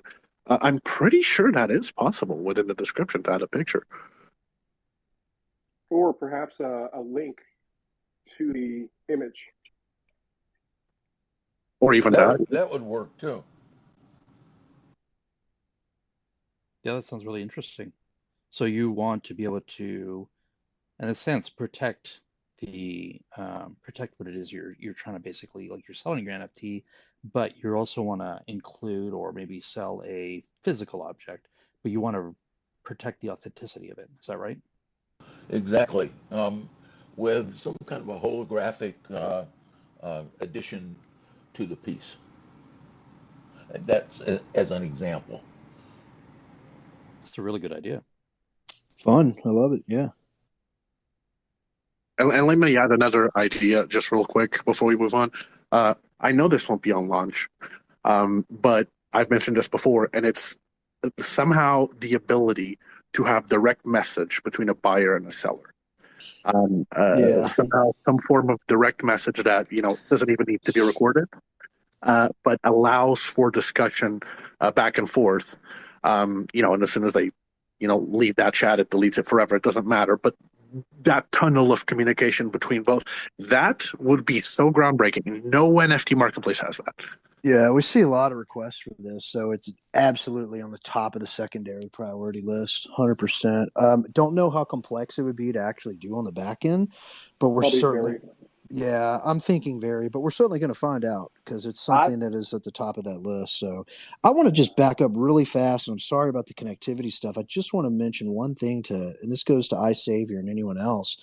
Any ideas you have, there are dedicated channels for you all to submit these ideas. Those ideas will then be logged there forever so that it's not something that goes in one ear and out the other amongst all the other information that's coming and going daily and through spaces weekly. Go into Discord. There are channels for Atlas Wallet. There are channels for LunaSky suggestions. Please, please put your ideas in there. A lot of the stuff that we incorporate and will incorporate will come from those two channels alone. So, again, we read those. Go to Discord, Atlas Wallet suggestion, LunaSky suggestion, and submit your ideas or your requests. Please do that. Thanks for that, Cody. I appreciate it. It's the same thing on Telegram too, where people can, or is it mostly Discord? It's hard to organize on Telegram. Yeah, there's no separate channels you can set up it's and Discord. put on there. Yeah, it's more Discord where you have channels you can set up on there. The information stays there forever. Yeah. Please, outside Discord, I think you guys can. It's not everybody that is really a fan. Outside Discord, even though to create an announcement channel or a suggestion channel, even in Telegram, that would be much appreciated because it would have been very better for me. I have so many ideas that I would have listed it on text there, but Discord for me, I don't think for me, I really like that environment. Seriously. Okay. Yeah. No, appreciate you sharing that. I mean, that's important for us to know. So we'll get with Nicola over there, the community manager, and we'll see what he can come up with, maybe creating some type of announcement channel if there's possible. Yeah, so just keep an eye out for it. We'll talk to him. He's definitely the guy over there. So we'll see what we can do. I have the same negative feeling to Discord for what it's worth. I want to say goodbye to everybody. I've enjoyed listening today. My apartment air conditioning has died. It's 91 degrees in here. I'm suffocating, and I can't hear you guys over the fan. So I'll listen to the recording. Take care, everybody. Bye. Oh, my friend, take care of yourself. WP, take care of yourself, man. See you, WP. Man, that sucks. Yeah. Wow. Actually, go ahead. I want to say one thing. There's a thing being said, and I think, I don't know what the percentage is of, when ideas get presented to us, we probably, because we talk so much, between ourselves, about ideas, thoughts, and just crazy stuff you wouldn't even think of, just throw, when we're just discussing, the but before we even talk about putting it on, one of the products we've already talked about or something like that. But you know what? Sometimes, let's say, when you guys we probably heard of like 75% of the suggestions that come through. But sometimes, and we've noticed, we said this to ourselves, sometimes we're too close to the forest to see the trees. Is that the saying? Too close to the forest to see the trees. So, Cody and Rocket have been looking at LunaSky for so long, every day, they end up missing, something or this. And then next thing you know, Sam looks at it and says, oh, what about that thing? Well, they've been looking at it every day. Same thing with the wallet. We've been looking at it for, I was looking at it for like 2 or 3 months, going through beta. Next thing I get the team together, and next thing they found like 20 other things because I've been staring at it for so long that I was focusing on so many things. So, there is a thing about, suggestions that you guys give that, could be very basic, that could be missed, even though we have so many people going over it. So, don't sell yourself short that, we've already thought of it or in the back of our mind. A lot of the stuff it is. I want you to know that because we're talking so much, but, we do read all of that, the suggestions in there. And whether they need to come in, whether it's not a good idea at all, we're not even going to say that in there, or whether it's on our minds, we're not going to say that at all, or whether it's a year down the road or whatever. But, if you have it, put it in there, and we'll try to find some place for you guys to put it on Telegram also. Thank you, Paul. Go ahead, Moon. I'll let you speak after this, Steve. I know you've been waiting for 5 trillion years. I'm sorry. This is just a quick question, more for curiosity other than anything else. So between LunaSky and Atlas Wallet, which one has been more difficult to develop? Which one is more work intensive? What do you guys think? All I can do is laugh at that question. There's no answer, and there is no comment. If there was an answer, we're not going to comment on that. No. Realistically speaking, I don't think there is a way to answer that, Moon, only because this actually ties into something I was thinking about earlier, because some people I think have been asking about this or kind of had the perception of this. So I want to answer this by saying one thing first. In management, we work cross-functionally. Okay. So we may have certain people in management leading a particular project, but we do work cross-functionally together on all the projects, right? Like Paul oversees and is kind of leading the wallet thing, Rocket and me doing the LunaSky thing, but we're both involved with everything going on, as we should be in management. So that being said, I don't think there's a way to answer that question because they both have their complexities. They're both extremely difficult on many levels, not just the technical aspect of it and building, but working with, a company. Developers working back and forth, contracts going back and forth, testing, Q&A, everything. So there is not an answer to that. They're both very difficult. I can answer that. No, that's just. I'm just kidding. No, because originally I would have said that Atlas is more difficult, but now I'm not so sure. It's I'll tell you this. It depends on what it is, really. I think the LunaSky build is deeper. Okay, there's a lot more contracts and stuff to go over and over and over again, and there's so many different aspects of it. The wallet has different challenges.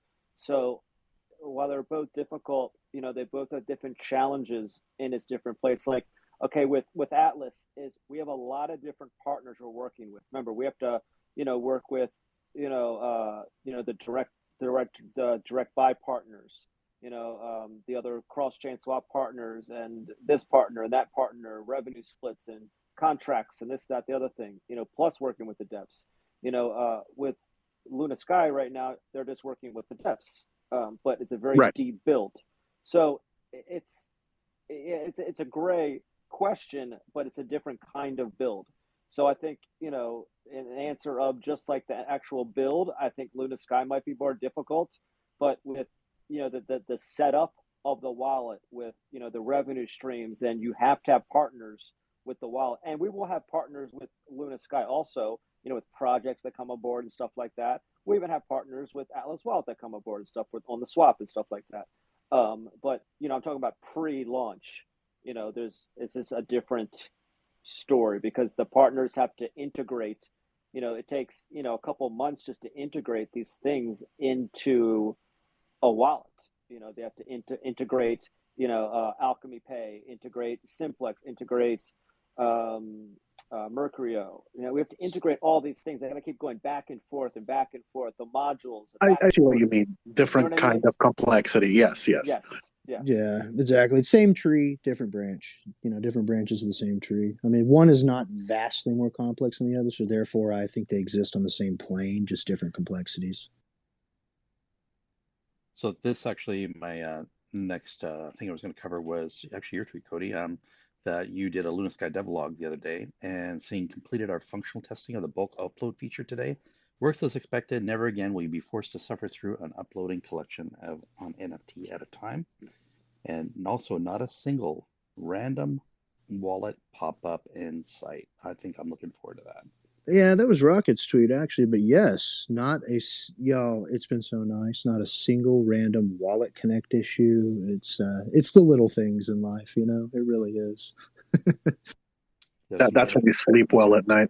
Oh, I'm telling you, I'm not sleeping well yet. I haven't slept since like October of 2021. But oh my God. No, I don't think anyone has actually. Now that I say that, but no, yeah, it's so nice to have something so simple function the way it's supposed to. But Wallet Connect is a different beast altogether, and a lot of people don't realize that there are a lot of complexities to it. When you incorporate Wallet Connect to different platforms, whether it's a marketplace or a wallet or whatever, there's a lot of stuff going on there. But yeah, he was right in his tweet. I mean, not one issue with Wallet Connect. It's been very nice. I think people too forget is that, when LunaSky V2 launches, it's going to kind of be this, not just one release, but I think we're going to see a multitude of things that are going to be happening in a very, very short period of time. Obviously, marketing is going to be a big, big part of this push. And I think a lot of people forget is the contest for the Tesla Model 3, the 50,000 USD. It's still going on. Marketing will be part of that. That'll be part of a push. And so, yeah, I mean, there's still a chance to win that. So I think, when you combine all this LunaSky and the marketing and the EverGrow NFT contest and then, all these other things that are going to come into play too, the integration of Lucro. I guess, yeah, I think people just kind of forget about all these different things we're coming to this edge right now. And it's a really good time to be excited because we're getting so close. Yeah, and remember, everyone, there are unique features we haven't spoke about that will be incorporated at launch to LunaSky. There are still unique features that you don't know about that we will tell you, but not yet. And the purpose, too, of the marketplace is not, like Rocket has said many times today, is not just to be a marketplace. I mean, the purpose is for a wider adoption in the space, right? It is not about B&B, It is not about a B&B marketplace. It is about an adoption for all chains. We want people to come over that use ETH. We want people to come over to use Avalanche and Poly and Kronos and BNB. We want people to use Lucro, right? And if you do, you get the incentive, etc. All of those things are very important, and we want to have the standard functionalities that a marketplace should have, that LunaSky should have had all along. We want to have unique features as well, and that's why all of this is so important. And why all of this is also taking so long, like we said before, and I don't want to get into being an echo chamber with it, but, we've learned a lot there. We've made mistakes. We have been through a lot of learning curves. And that's okay, because we're where we are now. And again, and I've said it countless times, we're doing things the way we're doing them now so that we don't continue to do them the way we were doing them, because the way we were doing them wasn't working. We learned that, and we don't want to repeat that. Go ahead, Moon, if you want to speak to that. This kind of brings a question that I've had multiple people ask, actually, regarding the marketing. So I would expect the bulk of the marketing to be done post-release of the utilities. Is that right? Yes. Right, because that would make the most sense to me. And honestly, I feel that's the most effective way for sure. Pre-marketing is one thing, but you got to end that funnel after the releases. The second thing is regarding Atlas Wallet and the ability to see NFTs. And I'm sure people who've collected NFTs on different wallets have noticed that some wallets support Ethereum NFTs and BSC NFTs. Some support Polygon and Chronos. Some support. That's something I've noticed. There is not one wallet that supports a vast majority of chains. And when I say support, I mean most wallets can receive NFTs, even if they are a chain they technically don't support. They can still hold them, but they won't show them. So my question is, will Atlas Wallet be able to do that? Because that's a big plus. So at first, it's going to be BNB and ETH, because obviously those are, the standard and, well, not the ETH is most used, but BNB because of we're a BNB project. But that's on the priority list, also on the first upgrade to make sure all the ones that are on LunaSky are also available on Atlas Wallet, whether it be Chronos, Polygon, and keep going from there. Yeah, So if that's the case, then I would recommend the next to be added for show support on Atlas Wallet to be Polygon, because it is absolutely exploding, the Polygon NFT space. 100%. I agree 100%. Yeah, I don't want to do it yet because it'll push back time and stuff, but it's definitely on the wish list on the first update. So just give us a little time with that, and we'll keep pushing as hard as we can. Moon, we'll keep updating. Moon, I thought you were like a 1,000% pro Solana guy. Maybe Solana. Heck no. I'm just teasing you, man. Solana's the hardest chain to put on any marketplace. Moon lives and dies. Pretty sure it's the slowest too. He lives and dies by it. He sends me messages all the time about it.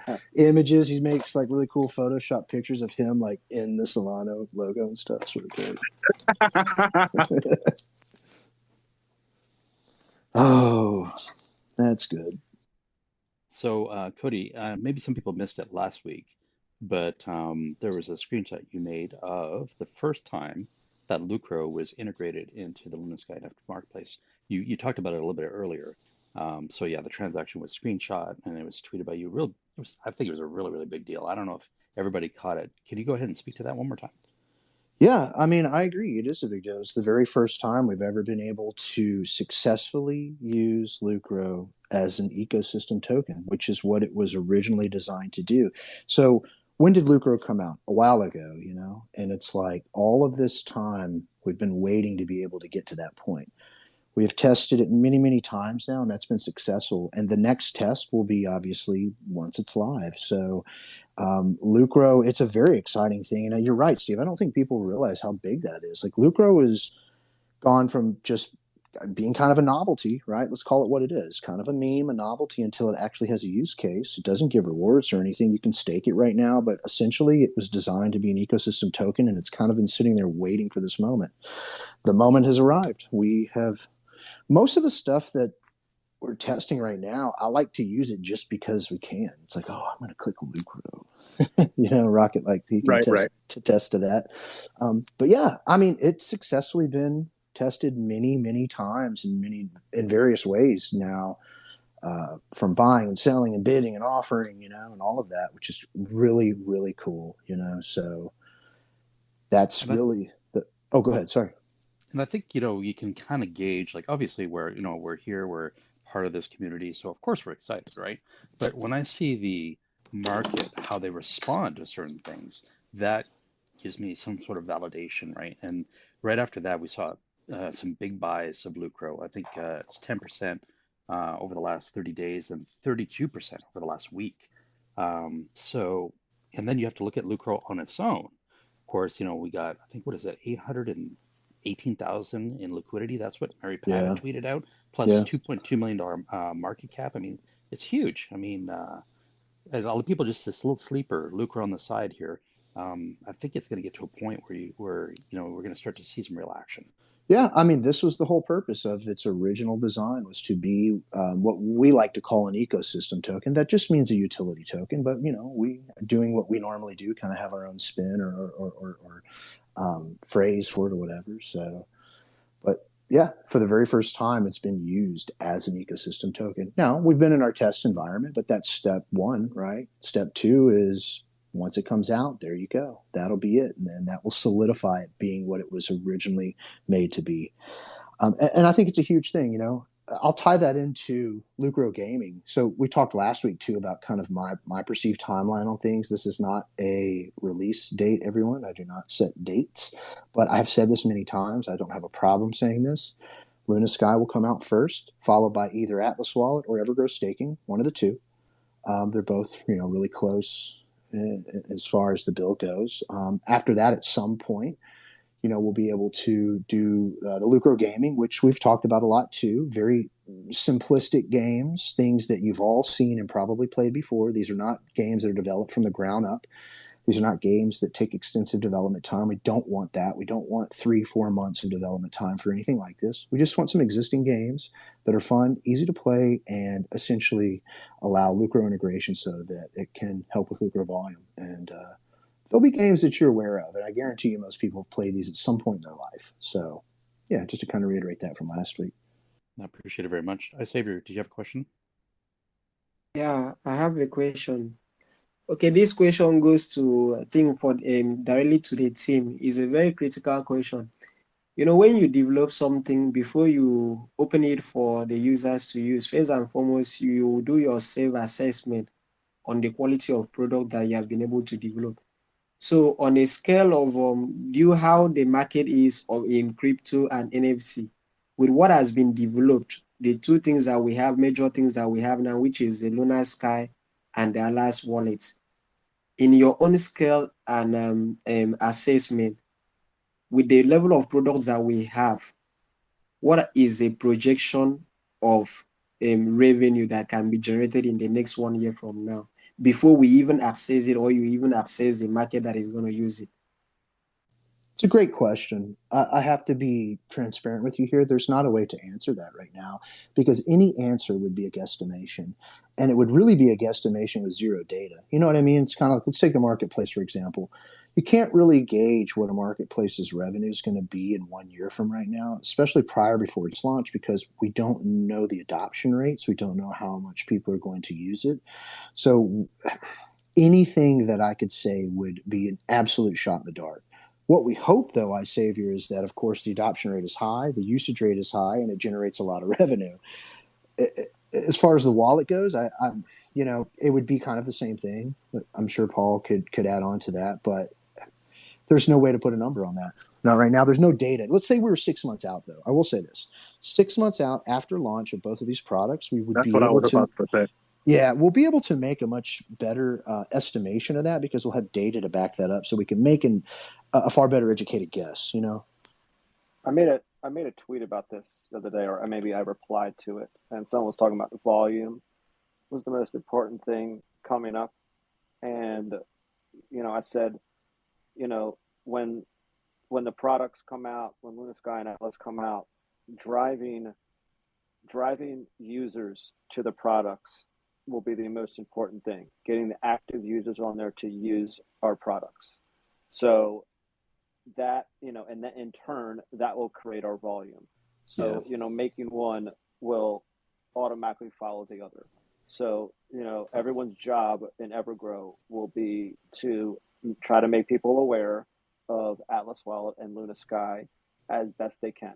And then EverGrow will follow that, you know, because if our products are doing good, then EverGrow will be doing good. Yeah, So for sure. that's what we want to do. We want to get users on there, and so we can make a profit on both. And if we can make a profit on both, then that means we become a legitimate business that makes, you know, profits every single, you know, day and month. And then, you know, people start to even notice this even more, and EverGrow gets even more popular, and the volume gets bigger. And everyone makes out. So the bigger we can make our products, the better EverGrow is going to be. Now, that's not saying we're just gonna, not, advertise EverGrow or market EverGrow. We're going to do that also, but you know that's I think is the most important thing, especially starting out. You know, to get in that 6 month period and gain traction. You know, upon launch. Oh yeah, agreed. And just iSavior, to kind of circle back on your question, no way to make a guess on that without data, and there is no data yet to analyze. So once we have some data to analyze, we'll be able to maybe make some projected revenue estimations. I absolutely have to defend Cody on that. There is no data. Like you said, I was about to say what he said. 6 months from now, you're able to project something. After LunaSky release, and especially after Atlas Wallet as well. But right now, it's simply impossible. And any number, Savior, that Cody would give you right now, I guarantee it will be terribly, terribly inaccurate. And I would never even try. There's no point. Yeah. Right. It's hard even with the wallet. Especially in a bear market or a bull market. If more people are using the wallet with swapping and cross-chain swapping and buying, than in a bear market, like let's say, now if you can pinpoint down how much one user, we can gain profit from, in 1 month. Let's say if you can narrow it down to, in fees, $5 a month. In fees from one user. Let's say we have, 100,000. Let's say we have 10,000 users. 10,000 times, 5 is 50,000 a month. So if you can in your head, figure out how many fees but how do you know how much, someone really is, trading and buying on there? And we'll be able to get a lot more information. Like I said, after 6 months, we'll actually know how much we're bringing in and stuff, and we'll actually be able to see, how much the average user is using Atlas Wallet that's active. So just think about like a brick and mortar store. They don't do revenue projections every week or every month. They do them every quarter or so, right? And they set up projections for the next quarter based off the sales, right? And to be honest, I absolutely hate projections, especially far in the future. They're never accurate. They give false expectations. I just simply dislike them in any business. I agree. They're necessary. You look into the past in order to determine the future, right? And so that's, can be notoriously inaccurate, especially if we're talking about crypto. Look how fast things change in crypto. That's what I was just about to say. In some businesses, they're needed, they're necessary, right? Retail, etc. But in this space, it's almost impossible, much less not really necessary. And we're gonna need your help. Like Rocket Speak when we come, and Cody and Rocket probably piggyback on this. We'll need you guys' help. Like when in a couple of weeks when I put out a listing to be on the wallet swap. And the listing to, all be on one page, to be so we'll put out a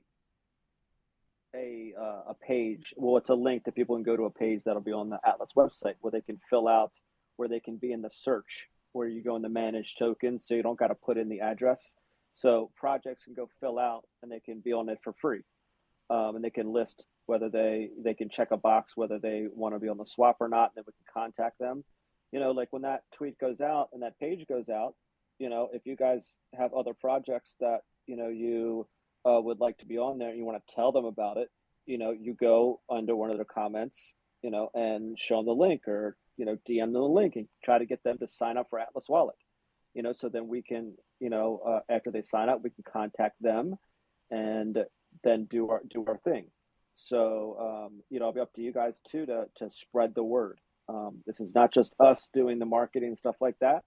This is why we have a community also, and to help your own investment, that'll be something you guys can do also. You guys always ask us, what you can do to help.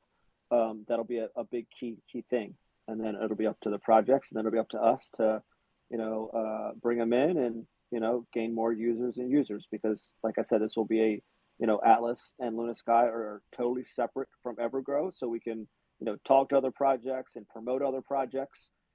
Everything, on Atlas Wallet has nothing to do with EverGrow. This is the reason why we did it that way. I have a question for Rocket.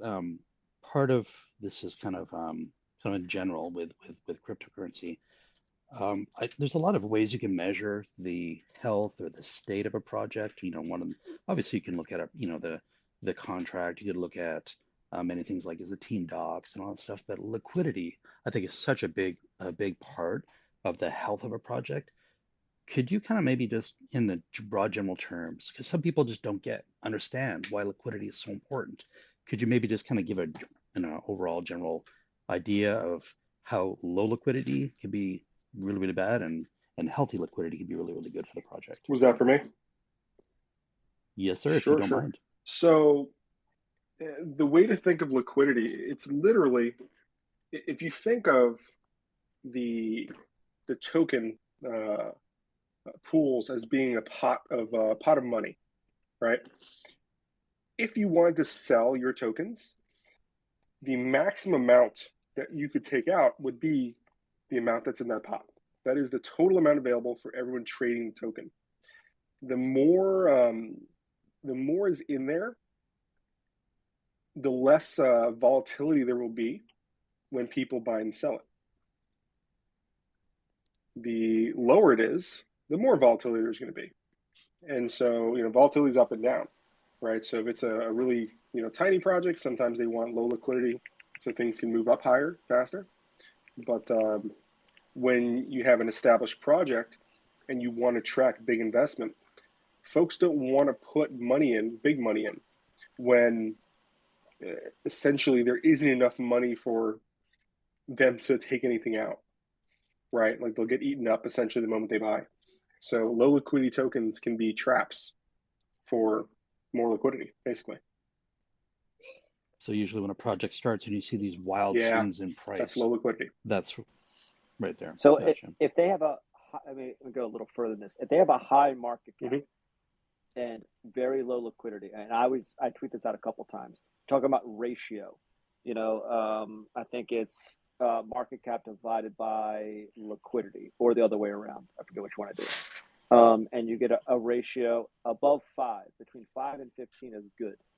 And so, like, let's say you have, because anyone could, do them, when they fill up their liquidity pool, and they have to match it with tokens, they can make a very low match, a very low ratio. So you have like a $5 million market cap, or a $10 million market cap, and you have $100,000 of liquidity. That means you have a 1%, or less than 1%. I think that's 1% liquidity, and that's not 5. So when you have a buy, you have a big, say you have a $10,000 buy, there'd be a big green candle. But let's say you have a $10,000 sell, there'll be an even bigger red candle, because there's no liquidity in there, and it goes up and down so much. We have very good liquidity, so that's why there's not huge, spikes, unless someone sold, like $1 trillion. Now we have an anti-whale system where someone couldn't sell over $1 trillion. So someone can't just dump, an entire bag. And luckily, our big whale's getting out, and, no one owns more than 10 trillion anymore, which is absolutely great for the project, the long run of the project. Correct me if I'm wrong, Paul, but isn't even like a huge discrepancies, big, green candles and big red candles, and just price fluctuation like that, and a huge market cap and a low liquidity? Isn't that a huge red flag? Huge. Yeah, it's a huge red flag. Right. It means there's not enough liquidity in there for, if one of the big ones decided to sell and it's just gone, and you have those big, green, red candles, so, always look at the, I bet you, I've seen some projects out there that have a market cap of 100 million, and we have more liquidity than they do. Absolutely hilarious. Yeah, market cap is manipulated, and mostly means nothing. Yeah, if you don't believe me, go look at some of the projects out there. They got $100 million market cap, and we have more liquidity than they do. And it's just that's how they want to do it. They want to look like they have big market cap and little liquidity. And some of the deceptive. Spread. It's deceptive. So people have their wallet, and it looks like they have, oh my gosh, I've got like $10,000, and when they try to sell it, they get back too, right? Because the liquidity wasn't there to support that big a trade. Right. I appreciate it very much. Thank you. iSavior, do you have one more question? Yeah, the last question before I go to sleep. Please, sorry, but Rocket, this is a suggestion that I want to give. I heard that every token or coins that is going to be listed in Atlas wallet is going to be free. That there is no payment that is going to make, that is always, it's going to be free listing. So I wanted to suggest something that I've not seen yet. I don't know whether there is any either DEX or SEX have already implemented such a thing. So imagine if we have a unique place, maybe like a tab in that Atlas wallet where if you want to get listed in that Atlas wallet, whether free or anything, that means what we do is that maybe weekly basis, that is community vote. This thing can be like a kind of a time series.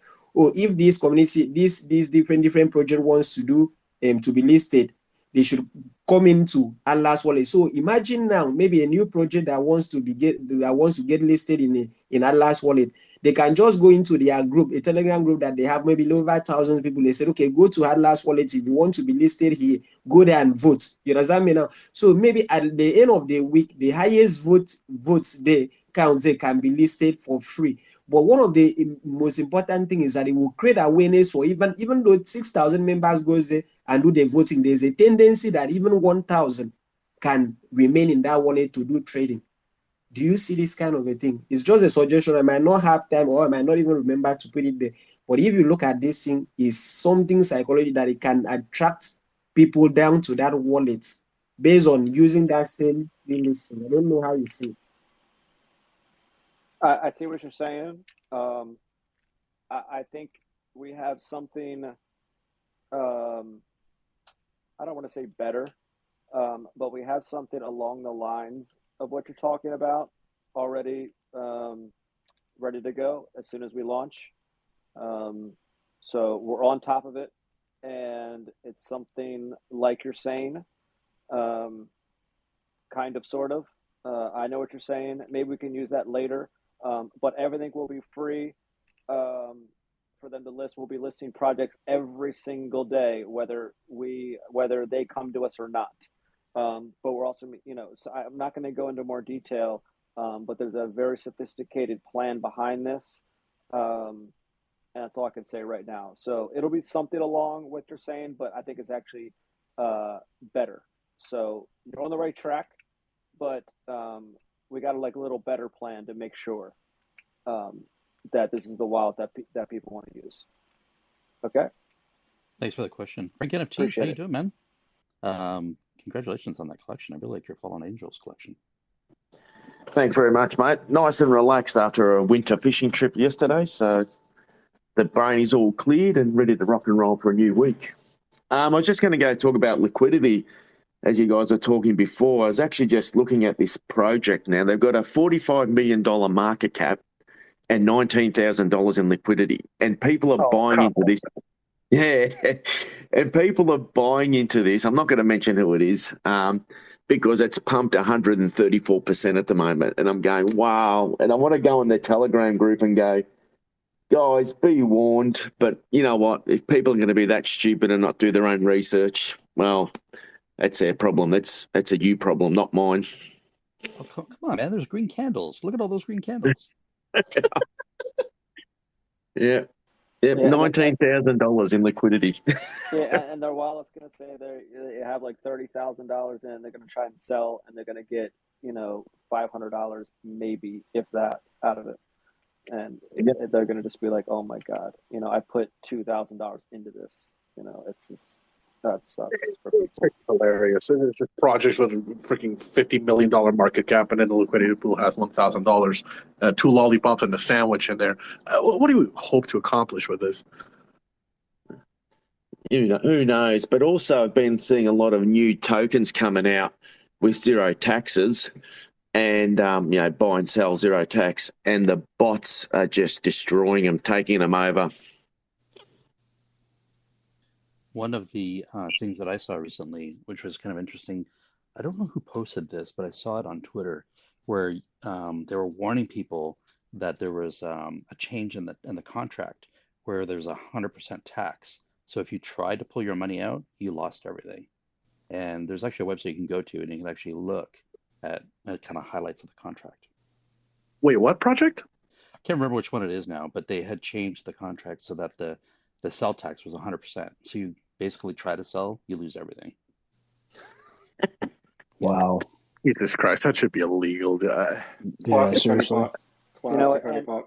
And I want everyone to know that, look, with Atlas Wallet, you'll be able to trade, whatever you want inside of our swap, so if there's scams in there and everything, please do your own research. We cannot, this is like any other wallet. It's going to be like Trust Wallet or, Meta or any other wallet out there. We cannot, vet, every single project that goes on there, and we can't anyway because you'll be able to import any project on there just by putting the contract address in there. So we can't just so make sure you just because you think it's an Atlas wallet that it's safe and everything.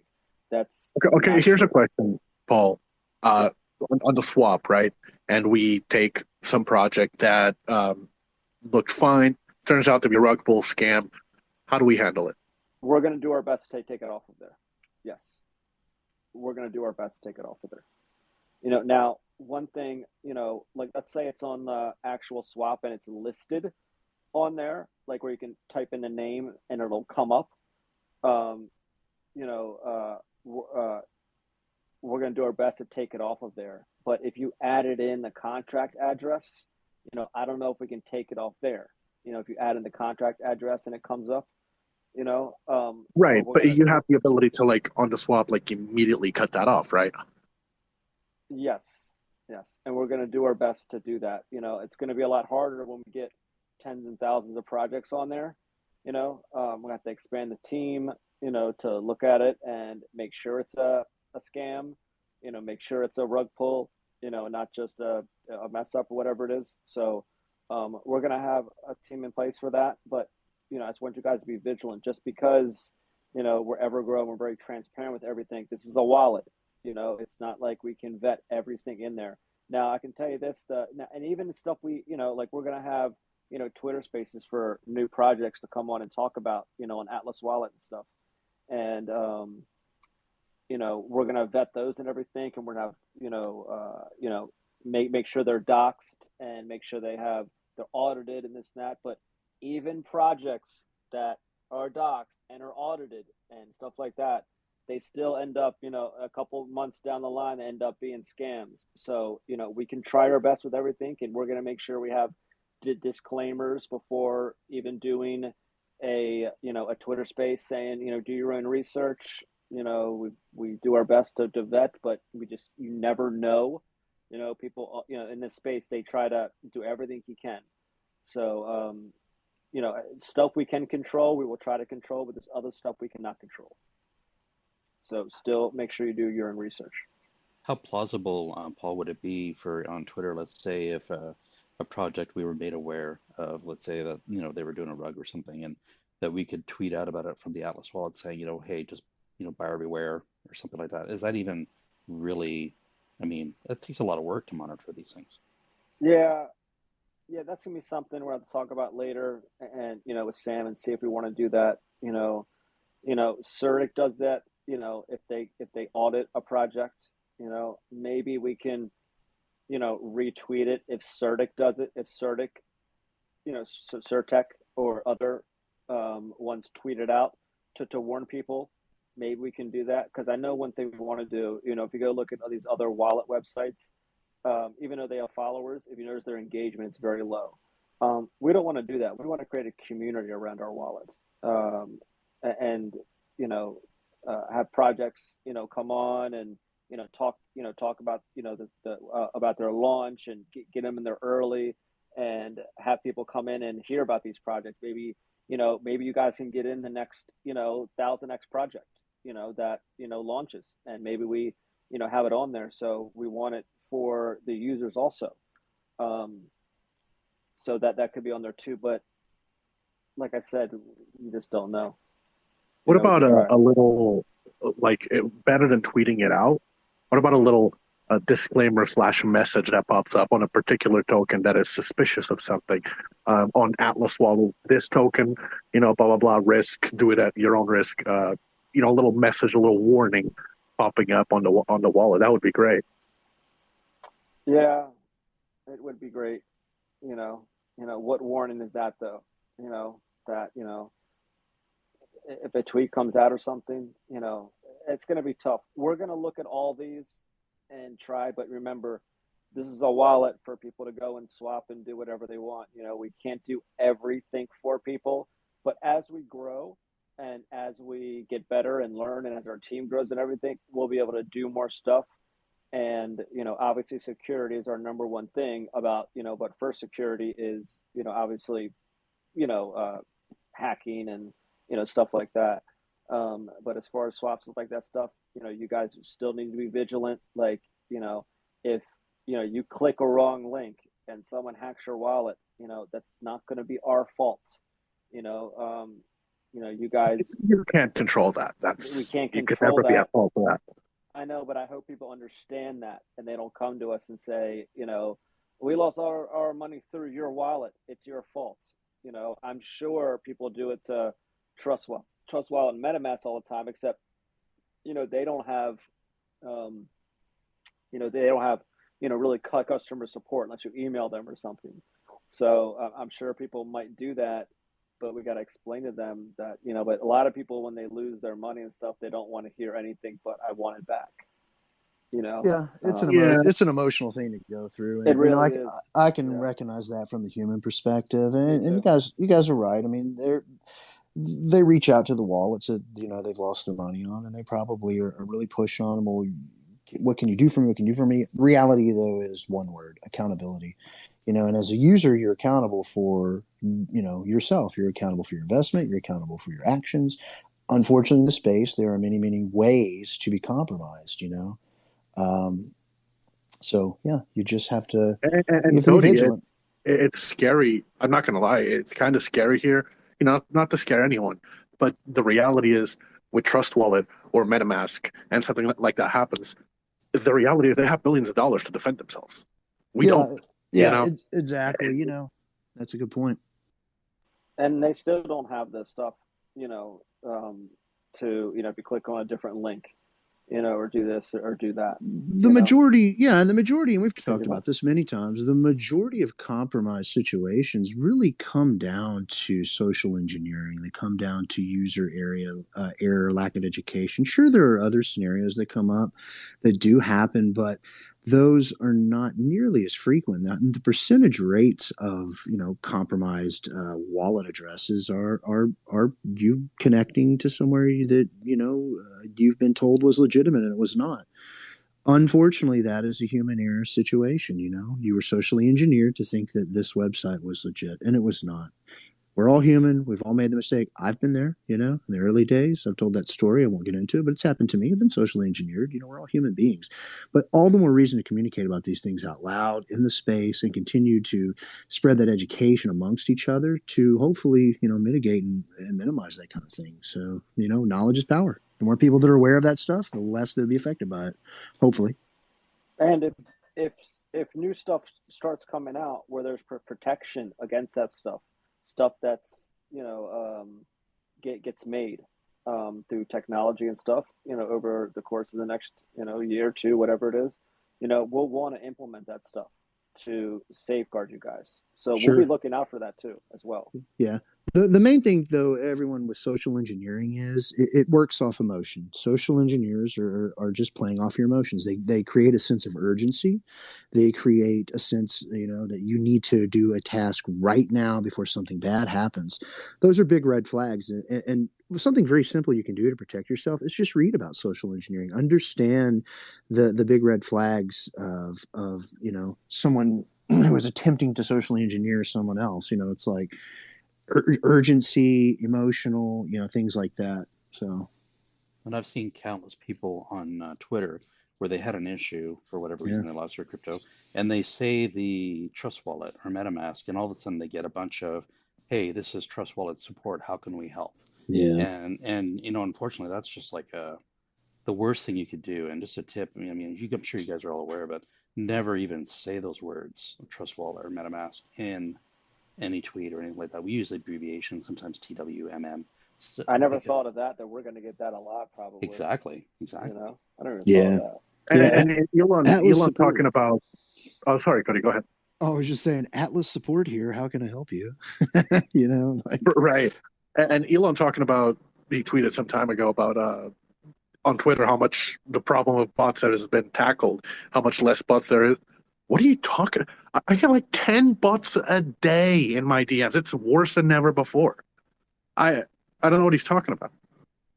So just to be clear, Paul, while we're on the topic, will there be a Atlas Wallet support, Twitter or anything like that?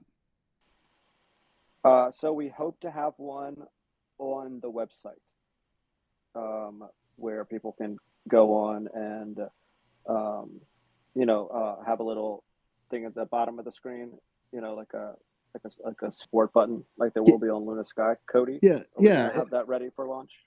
Yeah, we should. There should be the messaging portal for LunaSky will be exactly the same on the Atlas website. It will go to the same place. The teams will be there handling requests from Atlas and handling requests from LunaSky. So that should be there on the website. It's a pretty simple thing, but hey, I say that with a grain of salt because, simple things seem to not exist in this world. But yeah, there will be support. And if that's not on the Atlas website by the time the wallet is launched, we're still here in the same channels, in the same places, and in the same ways, so people can reach out. But yeah, hope to get that messaging portal put on the website, just like you'll see it on LunaSky. I can see the biggest thing coming on there is, my bank card doesn't work with Simplex or Transact. Yeah. And that is something that we're not going to be able to, do. I mean, you guys know, you use, all these third party. We want to have as many third-party options as possible, and we're going to keep adding them as we go. So you can find one that works just for you everywhere for anything you want. So you want to keep adding them. But, I can see people that are not so, that haven't done it before, hitting, messaging us saying, hey, this didn't work, and now we would be able to walk you through a KYC if you're having problems with that now. But if your card doesn't work, you would need to contact the actual company, but really it's just because it's not regulated, in the country you're in or anything like that. So those will be the answers. I tend to see we're going to get a lot of those questions,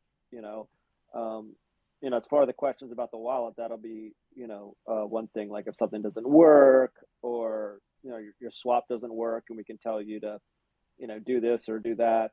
You need to wait, a couple minutes for the cross-chain swap, even though the message came up, refresh your screen, something like that. I don't think there's going to be too many questions, as far as the wallet goes, except if you're very, very new. But those, I suspect, will have a lot of questions when it comes to that. But it is what it is. That's why they're going to be there. I just wanted to make sure that we were clear because I'm sure a Twitter user will come up with the name Atlas Wallet Support. You know what I mean? Yeah. We won't have that. Yeah, no, we don't want to. No, then it will be the real Atlas Wallet. No, the super real Atlas Wallet support. And also, just to let you know, we don't want to put that in the wallet for security purposes. We don't want to put a third party inside of Atlas Wallet, even though good point. even though we trust them and they're a big company and everything. Security is first, and unless it is 100% safe, and we can find that, and it's 100% safe where it doesn't interfere in anything that the wallet does, then we would put that in the wallet, so it'd be easy to press something for support. We'll definitely have something in there where you can go to the website. You can, if you're inside the wallet, you can press it and go to the website, and then you can, ask the question. Well, this is a good opportunity, I think, really quick to just kind of let them know how does the messaging portal actually work. So I can break this down really easily for everyone. So the messaging portal that will be on the LunaSky website and on the Atlas website is set up. There are many messaging type portals out there that you can subscribe to, right? So it's a subscription service you have. through a company that offers it. Drift is one example. There are many examples. So basically, you have a subscription you pay for. It's your account, just like you have a Twitter Blue subscription or a Twitter just page. It's your account too, right? So same thing. It's your account. So we have our own account, and we have delegated a certain number of people to that account who have particular rights to be able to answer and receive messages. So those go directly to us. They don't go to someone else first that hosts them and sent to us. They're not reviewed by anyone. They're our account. We pay for it annually, and that's that. So pretty simple.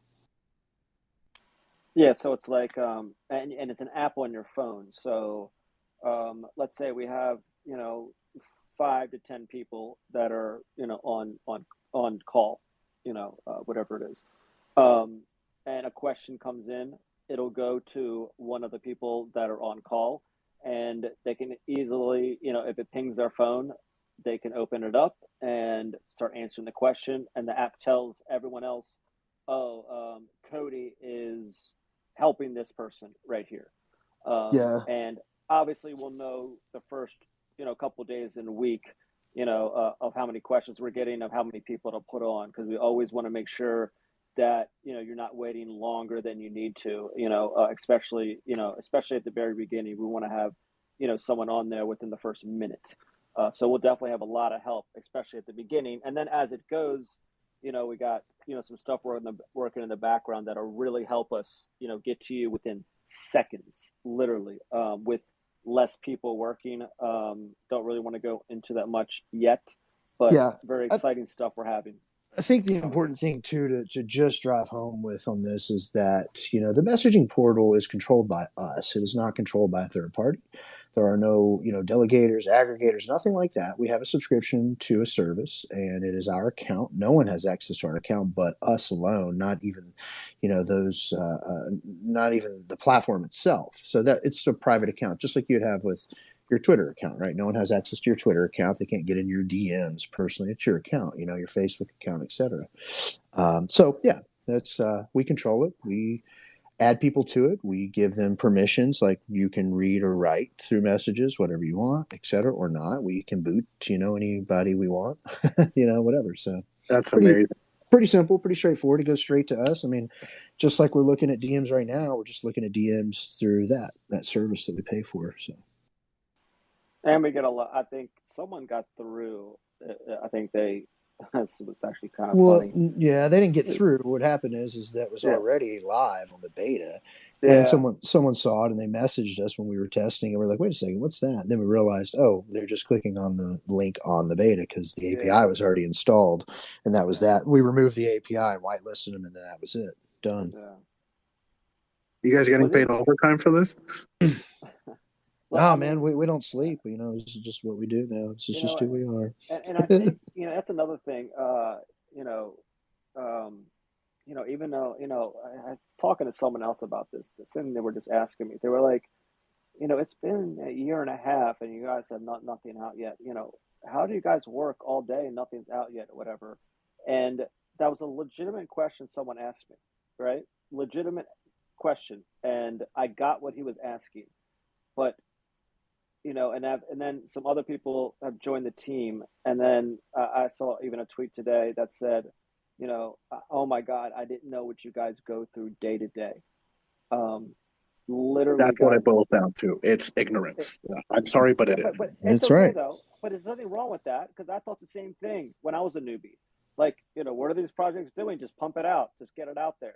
You know what I mean? Why not? Just pay for it. Pay extra money and get it out there. It goes back to that whole surface level view, Paul. You're 100% right. And folks, they don't know. They see what they see, and a lot will be quick to, make their estimation on what's going on or question why other things aren't going on just based off what they see alone, and that's normal and that's human. Totally understand that. But again, to Moon's point, there's a whole glacier underneath that water that's happening, that's there, and it's a lot. You guys take it very well on the chin. I don't take it as well. Actually, that sort of thing irritates me a little bit, and I shouldn't be irritated by it. I understand that, but it's the same concept we've talked about before, right? Everything takes 15 minutes to do until you actually do it. And this applies to everything, let alone building an NFT marketplace and a wallet. I'll give you the example of making one of my NFTs. People look at it, oh, it take 5 minutes to do it. 5 minutes. Dude, to make one of my NFTs, I myself think I'm going to take like 2 or 3 days. Yeah, to make one, it ends up taking 2 or 3 weeks. So even I don't know how long it's going to take until I actually, get into it. And it's always much longer than I thought. Yeah, So, and this applies to road everything. bumps come up, speed bumps come up, all kinds of things that can change the trajectory too, which can extend the Yep. time frames. It's just like anything. And I always try to equate things to something maybe people can understand. If someone's coming to me and they don't understand, they're being very, I'm going to use the word passionate, but really I mean emotional about, their perception of you're not doing anything, or you guys are twiddling your thumbs, or why isn't it out? Push it out, push it out, push it out. I say, well, okay, well, what do you do for a living? And then they tell me, and they say, well, I build roads. So I'm like, okay, you build roads, cool. So what happens when you're building a road, let's say in an area, and you're working your way through and everything's going as it normally does, everything's efficient, you're organized, your team's building, et cetera, and something happens. Oh no, there's nothing but 5 miles of hard granite and boulders in front of you. What's that do to your situation? Oh, it pushes us back. Sometimes we have to bring in other people. Sometimes those people don't work out, et cetera, et cetera. I'm like, yeah, exactly. It's the same thing, You just have to be able to think about it from your own perspective of what you do in your daily life or what jobs you have, because this is no different. This is work. These are jobs. These are human beings doing these jobs. These are not, perpetual machines that never stop. So things happen, things come up, you have to innovate on the fly sometimes. You have to change course a lot of times. You have to adapt to the, world around you, or you'll just be at a standstill and you won't continue to build through. So I personally look at it like that. It's like, just ask somebody if they're kind of coming at the approach in that approach. Just ask them, hey, well, what do you do for a living? And then try to make it to something they can relate to. Sometimes that can really help. Yeah, and that's not also excusing, that we did overpromise, and put dates out there and stuff. Take full responsibility for it, and no excuses. It is what it is. That's why we want to do, go the extra mile this time. Make sure it's done right and well. Yeah, I like saying with that, I always like to say, and I'll say it again, I am an echo chamber with this because I do feel very strongly about this statement. We do things right now the way we do them so that we, didn't continue to do them the way we were. The way we were doing them,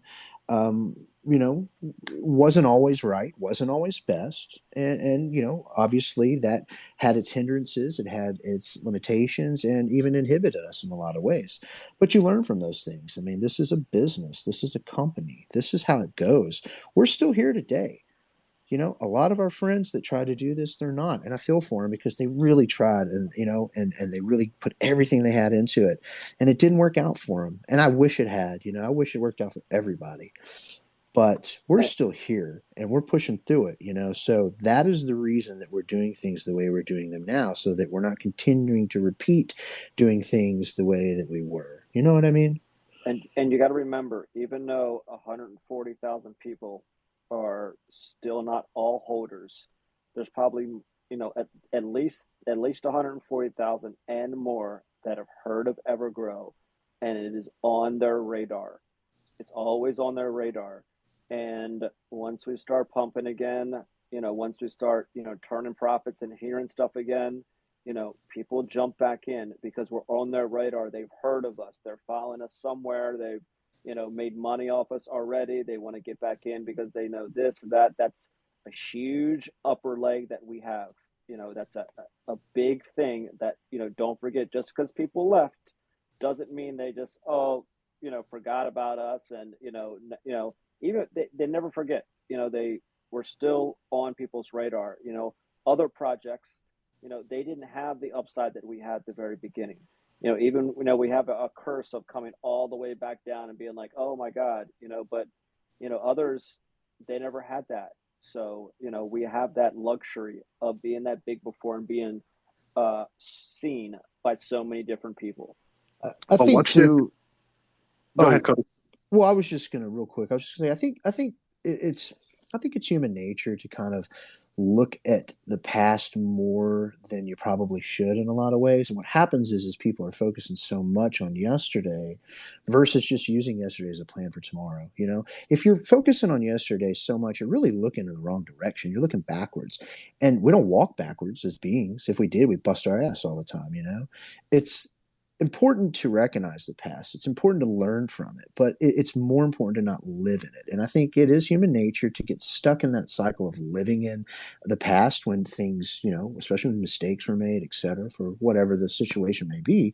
But we have to remind ourselves, and sometimes people around us, like, hey, it is okay to look at the past, and it is okay to disagree with the way things, some things that may have happened or didn't happen. But you have to also look at the now, and we have to compare the difference, you know. The past is really should be a plan for tomorrow, you know. Adapt. Well, you adapt over short periods so that you can evolve over the long, you know, the long run. And it's like, don't live in the past. You're just looking in the wrong direction in life. You know, use the past as a plan for tomorrow. I like how Cody put it, because he mentioned, like, he said this curse that brought us back down, and he's right. It was kind of a curse, but sometimes we have to look at the bright side of things. And here's my prediction: watch this curse be the best thing that ever happened to EverGrow going forward. It could be, but our main plan is, because we already, we can reach that many people, is that like Cody said, not looking backwards. Let's look forward to new people. Let's look forward to bringing new people into EverGrow through the products that we're releasing. Let's bring in, NFT people that want to, get into, crypto and tokens. Let's bring in new people from not just the Binance chain that know about, so the reward chain. Let's bring in other people from different chains to use Atlas Wallet. Let's expand and to get those new people.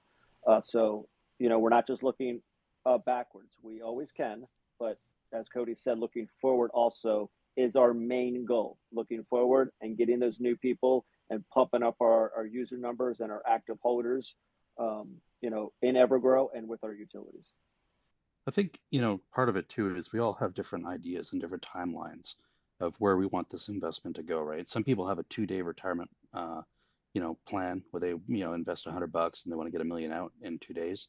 And other people see kind of the long, how's this project going to evolve over the next 6 months to a year to 2 years to 3 years, right? And it's riding out these really difficult times that we've been through. It's been a terrible bear market, longer than I think we've seen in a very long time. And I don't know if Cody, you want to cut it and interject into that, but well, just 2 words here. I've said it before. We live in a microwave culture these days, and if anyone is not familiar with that phrase, I mean, it means what it sounds like, instantaneous gratification, hey, put it in, zap it, done, eat it. Yeah.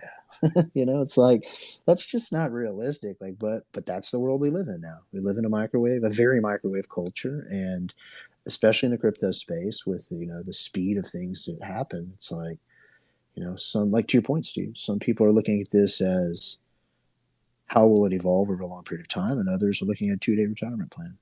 And my point to that was too is that one of our partners, Objective Reality, I've heard people on other platforms here where they're just kind of really giving them a hard time. It's like, well, I haven't heard anything from these guys. I mean, are they dead or what are they doing? I mean, it just doesn't look like they're doing anything. They're not like tweeting about anything. They're not. And here it is. They just put out some news that they had their first commercial partner for a VR simulator for professional athletes to do. I think it's called Karate Do. And so basically they're having a VR simulator developed by professional athletes to train users on real world techniques. These guys aren't dead. They're actively working every day on many different fronts with the University of Ohio, I believe. And go ahead, Paul. Yeah, they're not a crypto. I want people to understand that. So they're not, we use Twitter, so much for, marketing, publicity, and updates, because that's where all, most of the crypto people are. Now we use other avenues also, but, you got to remember they're going to be public one day. They've already, started, Class A funding or whatever crowdfunding it is. Yeah, they're an indie game company, Yeah. And Paul's right. They're not a used to crypto space, used to crypto speed and communication. These guys are stuff. Yeah, these guys are a brick and mortar indie game company that, have got their head down and their nose to the grindstone working all the time. That's what they do, I mean, do they have to be, Cody? Let's be honest here. No. If we look at the overall metaverse space and Web3 gaming space, right, that's going on right now and has been going on since last year, I'd probably say that 98% of it is not successful. And I've tweeted about this before, and I think it's not successful for one simple reason. It's because the Web3 gaming space is built from the top down instead of from the bottom up. Yeah. I see this a lot. Before you add NFTs, tokens, crypto to your game, before that, you need to have a game that is done and is fun to play. Because nobody's going to play your game because you have NFTs in it. People will play the game because it's fun. So before you put any of that, you need to have a base, well-built, solid game that is fun to play, that people come to spend time in. And then, and only then, can you add, crypto and NFTs and buyables and skins and all of that stuff. I think that's the biggest problem with it. Yeah, exactly right. Crypto is going to be a small part of what objective reality is, they have so many different things going on, like Cody just said, with University of Tennessee and the military and all this stuff. So just crypto is just a little tiny part of and hopefully to be a bigger part in the future.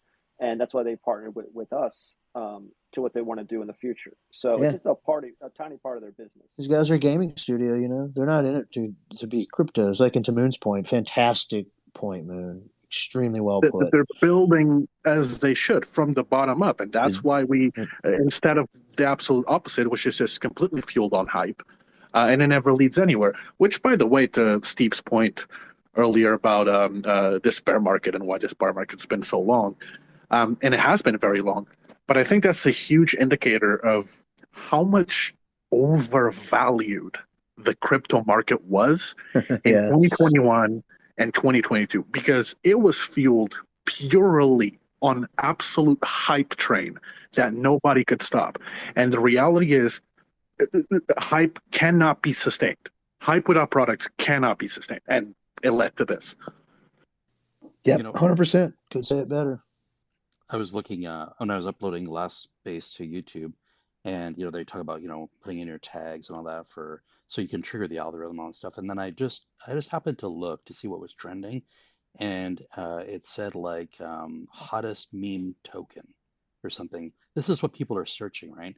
They're looking for quick, easy bucks right now in the meme space, and for better or worse. I mean, you could get in that market and lose everything, and or you can make a lot of money. But there's probably nothing really in between, I'm guessing.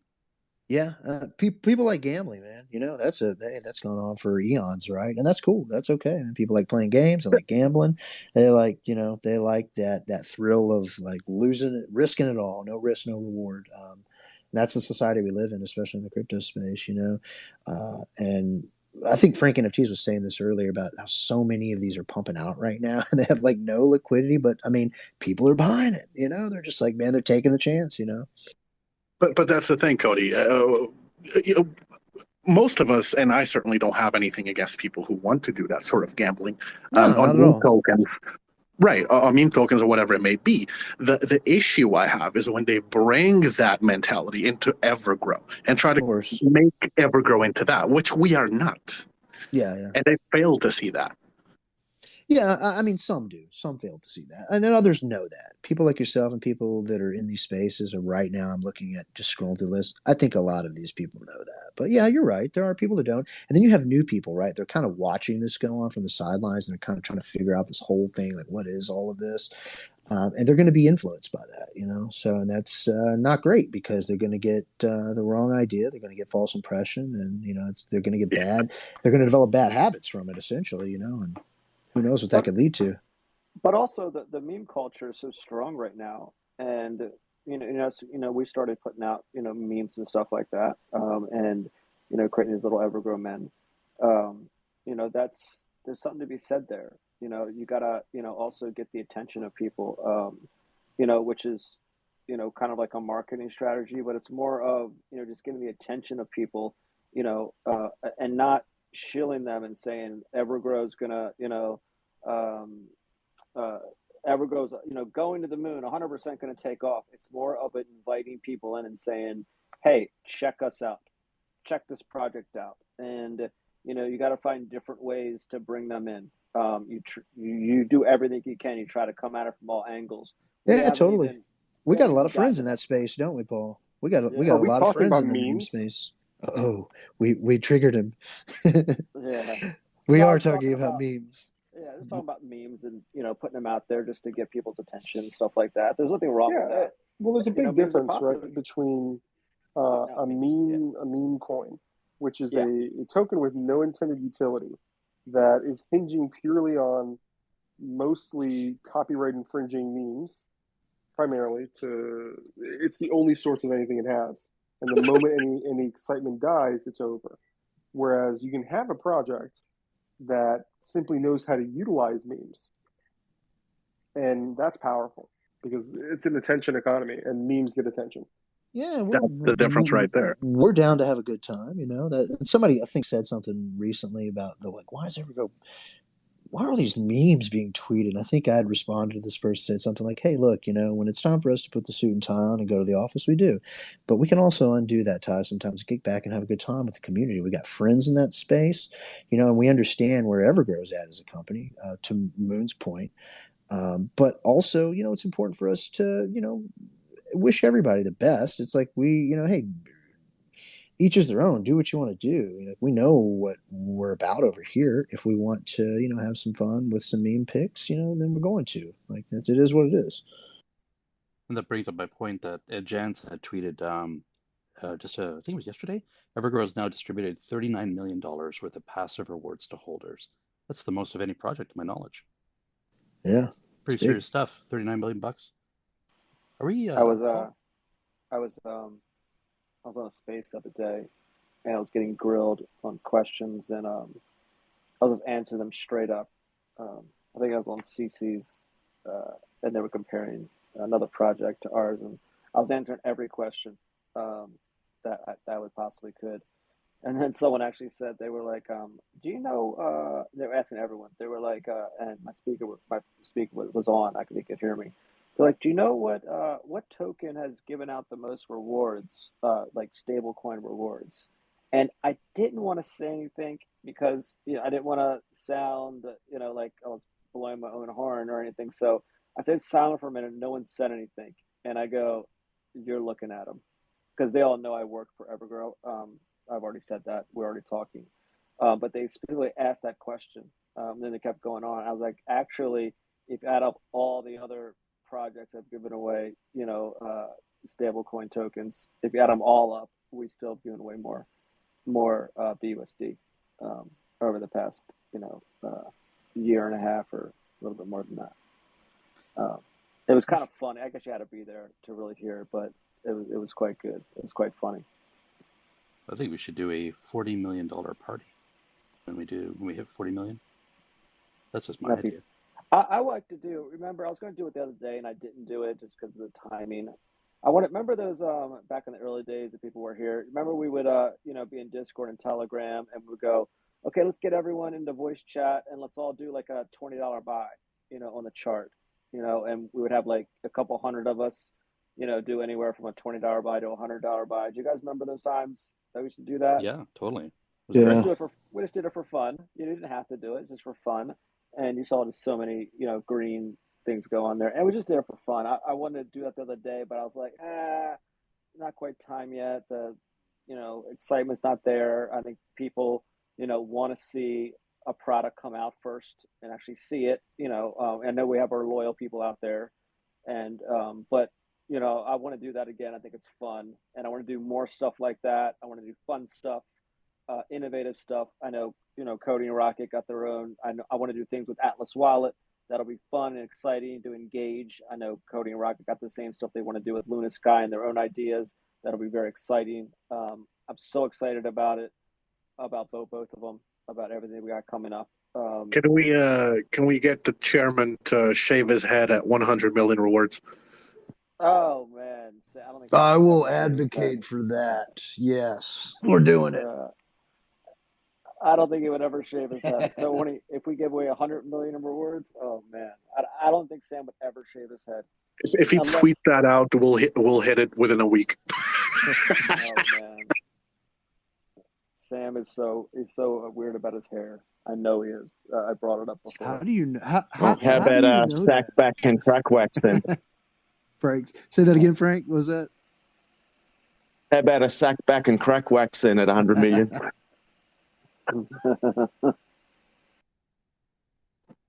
Oh man. Paul, we're kind of getting towards the end. I just want to cover, I know you talked about Atlas Wallet and all that stuff in the beta testing. So in case people aren't familiar, what are the big features? Just I want to cover it real quick because in case somebody's not really familiar.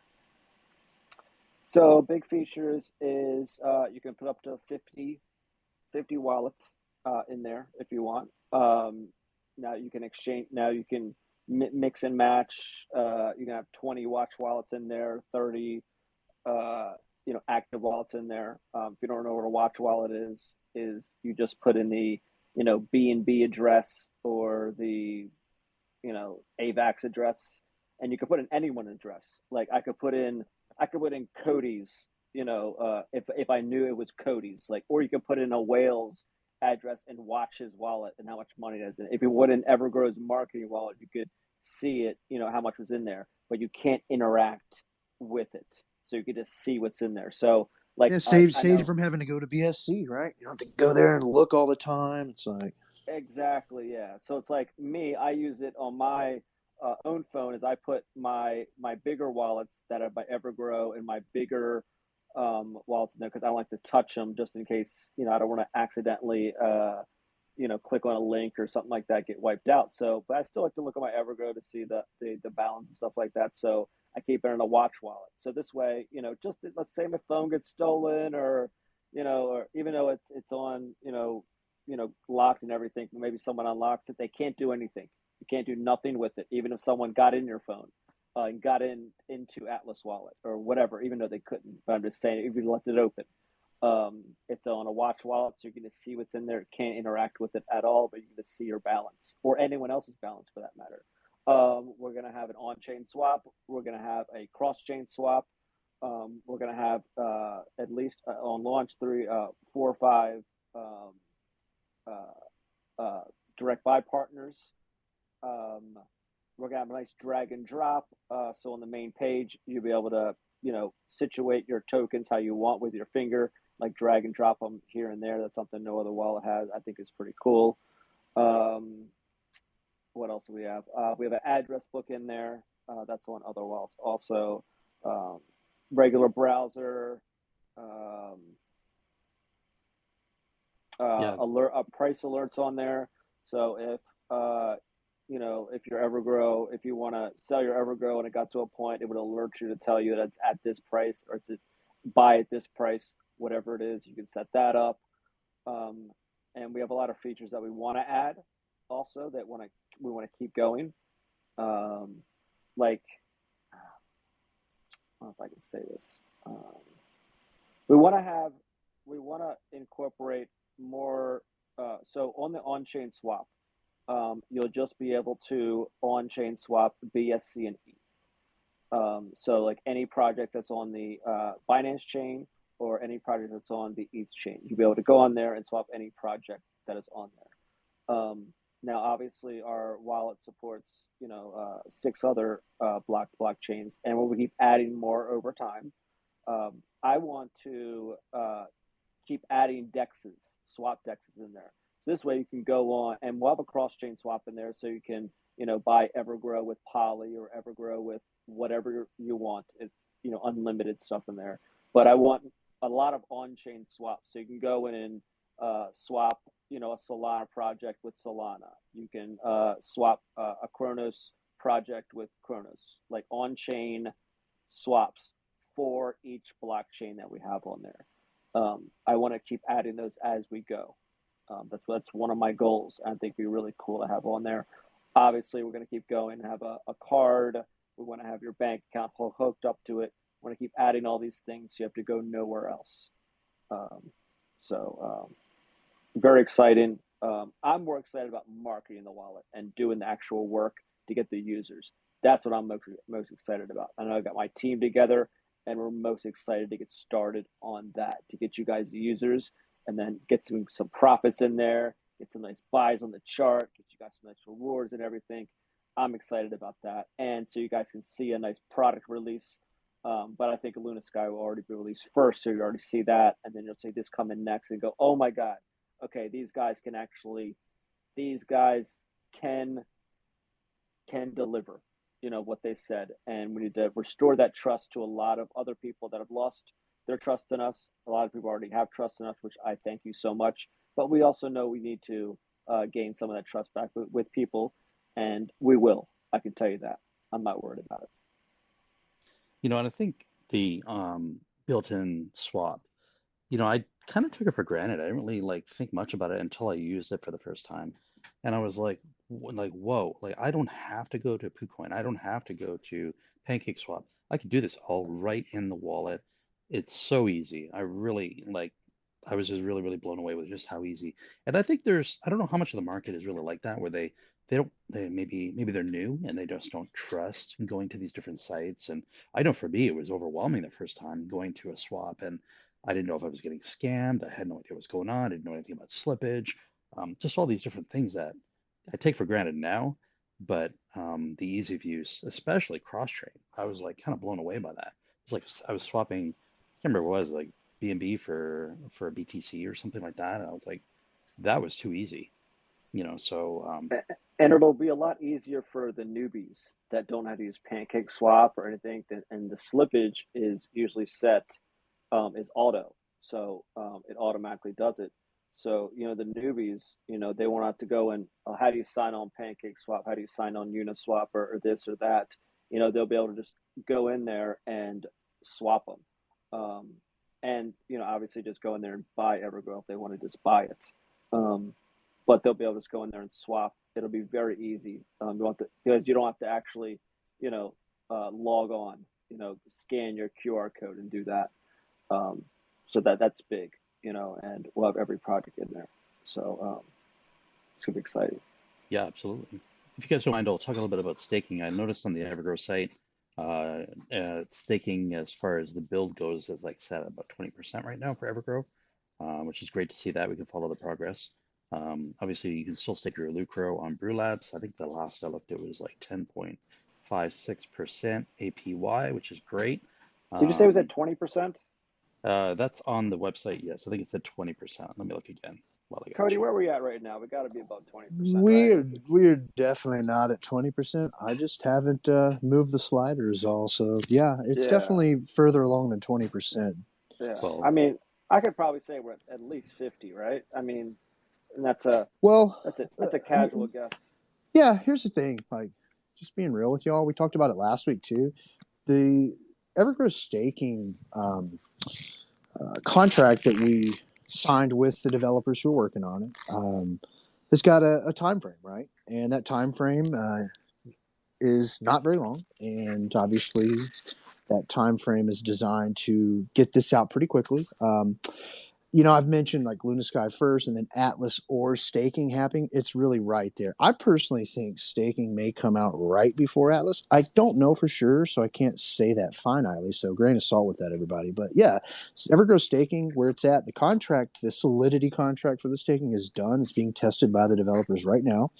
The designs are done. Those are being built by the developers as well. So we just kind of finalized the last bit of designs the other day. I know last week, I think I said that, but we had a couple of things this week we wanted to change in the design. So apologies if I said the same thing last week, but the designs are done. They're being built. The contract is finished and being tested right now. It will then be audited, likely by two different companies.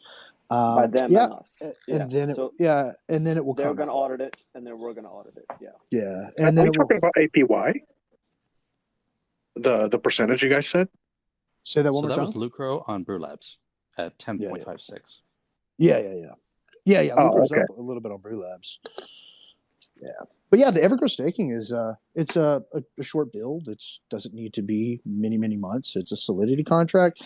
It's a one-page design that will be on the EverGrow website. So you will go to the EverGrow website. There will be a page for staking. It's going to look a lot like the dashboard there, the swap. So it'll look very similar to that. Yeah, pretty straightforward. Just to let you guys know, Cody has been, he's been really leading that too. Guys, he's been a Rocket. Rocket too. Yeah. Me and Rocket have been kind of doing the staking thing, and Paul's managing the wallet. So now let's calm down. Look, Cody and Rocket guys have been killing it, guys. They've been come on. They've been doing LunaSky meetings and the staking meetings.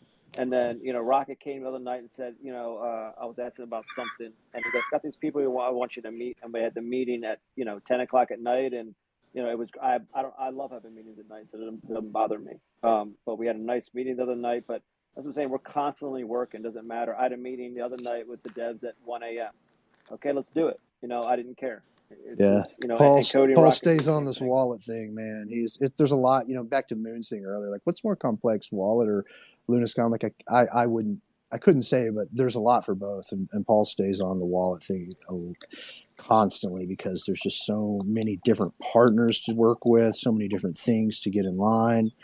So, and it's just, there's so much to do. We can't spread ourselves too thin. That's why, I can't be there for all the LunaSky meetings and the stakings, and Cody and Rocky can't be there for all the, all the wallet meetings and, the wallet beta testing and this and that. We know there's just too much to do, so we have to break it up. But we do update each other and know what's going on, talk about the important points. And we work cross-functionally. Yes, everything. Yeah, because there'll be stuff like that we'll help each other out with. It's like Rocket or myself will pop in and help with like an Atlas thing, or Paul will come over and help with the Luna thing, or a staking thing, and so yeah. Sam also Sam's got his hand everywhere. By the way, you guys already know that. Yeah. Oh yeah. He always has his hand everywhere. Any leaks? I'm giving out T-shirts for leaks. Any leaks? What kind of leaks are you looking for, sir? Might have a few. Any leaks? Any? I'll take any. Yes, there'll be more LunaSky links for sure. Why don't you put out a leak tonight, Cody? Well, I already said that I would, so I have to. Okay, fine. Let's do it. Okay, do it. Yeah, you guys, I don't have any, I think, with the wallet, you guys know a wallet is standard. You've already seen what it looks like and everything. So there's really, if I were to put out something, it would look the same. Unless you guys wanted to see something that, if you guys maybe want to come up here and say, what do you want to see? But we've already showed you, certain things about the wallet, the dragon and what it would look like. Well, maybe Paul show settings. I don't know what the Paul. Maybe there's something you can leak that doesn't necessarily have to have a picture. Like I've made a few tweets that were technically leaks that didn't have an image. Kind of like the sale thing. That was a leak talking about how it's going to work and showing some pictures of it. Maybe there's something you can do there. Yeah, I could. Something cool you could say, hey, here's a heads up about the wallet, etc. Yeah, we like to. Kind of get a little closer to launch. The leaks are coming out to the LunaSky because we're getting closer. So we kind of, like with Atlas, we like to spread them out, just because we're not as close. But still be close. We still got to send it out for penetration testing and all that. But maybe I'll let you make a dummy wallet and let you guys see. Yeah, that'd be cool. We can make a wallet or something like that and just be a dummy wallet. It wouldn't matter what the words are. We can do that. But that could be cool. That's why I don't keep putting them out, because it's the same thing. With LunaSky, there's so many different pages and so many things for you guys to see. And links, I think there's so many more options for that. With a wallet, if you already know what it looks like and this and that. So, I'll think of something and I'll put something out this week for you guys. Nice. Awesome. And speaking of staking a little bit earlier, Cody, I saw you were in Discord and you actually went into quite a bit of detail about staking, EverGrow staking. So thank you for that. If You It got to happens sometimes when I first wake up. I don't know. I just black out and start talking. I don't know what happened. Oh yeah, this morning. Yeah, it was kind of this morning for me. It was mid-afternoon, but my morning. So. And we also want to say thank you to all our Discord admins, senior mods, helpers, everyone, Telegram helpers, admins, managers, everyone. Since me, Cody, Rocket, everyone, we've been so busy with beta testing and meetings and doing this and that. We're not as much in the chats anymore. And we apologize about that. It's just we get so busy, and then next thing you know, when we're not busy, spend time with the family or try to get I try to get a nap in. But we try to get time. We try to stop in there and say hi. We'll probably get, when the stuff gets out, we'll probably have more time to get in there and talk with you guys. But we want to say thank you to the mods and stuff that are holding it down. You're doing a great job, and they're just awesome. So thank you so much. Appreciate it. I gotta echo that. You're right. I'm glad you brought it up. Thank you so much to all the mods, all the helpers, Telegram, Reddit, Discord. Everyone. We've got some new people too. Thank you so much for coming in. New USMC, Adam H, etc. Hyperbeam and Drake, Nicola, Marios Nan, everybody over there. They're not new. Those are vets. I'm just kind of starting to ramble names off. But thank you, everybody, always. And anyone I didn't name, Zelda, everyone else, didn't forget about you. Love you. Thank you so much. Guys are kicking ass over there. I know how bad it gets on the front lines over there, Discord and Telegram. And I have to say, thank you, because a lot of those folks have the patience of saints. They really do. And they do a great job. Yeah, and it's not only that. They are consistently there helping, and these people are volunteering their time. Just like Steve, volunteering your time to dedicate so much effort and passion to the project to help people. And you're not just helping your own investment, you're helping everyone around you too. So thank you to everybody, Steve included. Yeah, it's really great. You guys do an amazing job. It's when it's going smooth, that's when people are working hard behind the scenes. So those mods and admins, they keep those socials running, y'all. And this is how it goes. There was a time when that was us who were keeping those things running, and now they've got the keys, Yeah, we know the struggle, and they're doing great. We entrust them to do that, and they do twice the job we ever did. And that's all we could ask for. Is we want people around us that are better than us. We want people who are coming in and coming up that can do things on the next level. And they're all doing such a fantastic job. And they're stepping up too. There's a couple of people that have really stepped up. Over the past few weeks that we've noticed, and they've stepped up, and they've been noticed, and keep growing our team. People that bring different things to the team than us, which is always good. Different perspectives. Like you guys know, Steve is gonna do the AMAs on Atlas Wallet. So we already know that, and I don't want to mention anyone else, but on the Atlas Wallet team, people have just on the beta team, people have stepped up that I'm going to put on the actual team. Other people have just stepped up that that are going to be using different parts going forward. So it's really great to see people, because a lot of people, when they only want to come around when you're doing great, and you're the market, everything's crazy and 10,000s of people are noticing you, and your market caps in the hundreds of 100 million, 200, 300, 500 million, 1 billion. But when you get low, when times are a little bit tough, they disappear. So, it's great to see some people stay around. They're stepping up, and that's who you want on the front lines when you're doing good, is the guys that are standing with you when you're building. So, there you go. Well said. I appreciate it, Paul. Before we finish up for the day, I just want to say for the EverGrow community store, so Zelda has actually done a contest where he's giving away a mug with one of his designs on it. That ends on June 9th, so go ahead and check out his Twitter page and enter that contest, and we already made the arrangements, so it's taken care of. Denny actually had a giveaway for 2 gift cards, and Miguel Crypto, you were one of them. So if you have any questions about using that gift card, by all means, just reach out to me, okay? And we'll help you out. So yeah, JP actually was from, what country was he from? In Europe now. Had to do a special order for him because I didn't have his country on there. I think it was, can't remember now. But yeah, that was it, guys. Any questions before we close the space for today? We've already been almost 3 hours now. So thank you guys for being here. Paul, Cody, Moon, Rocket, appreciate it so much. The speakers that came up, Michael Garber, I really, really appreciate it.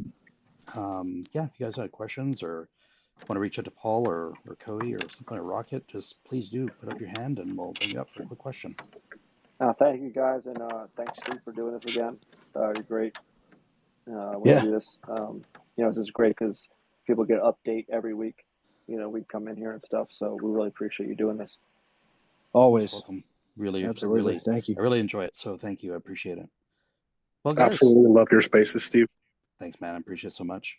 Yeah, and the nice thing is we've got them on different platforms now, so it doesn't have to be just on Twitter because people just don't use Twitter, right? And so they'd rather catch the podcast or the YouTube video or something. So we're offering options, which is great.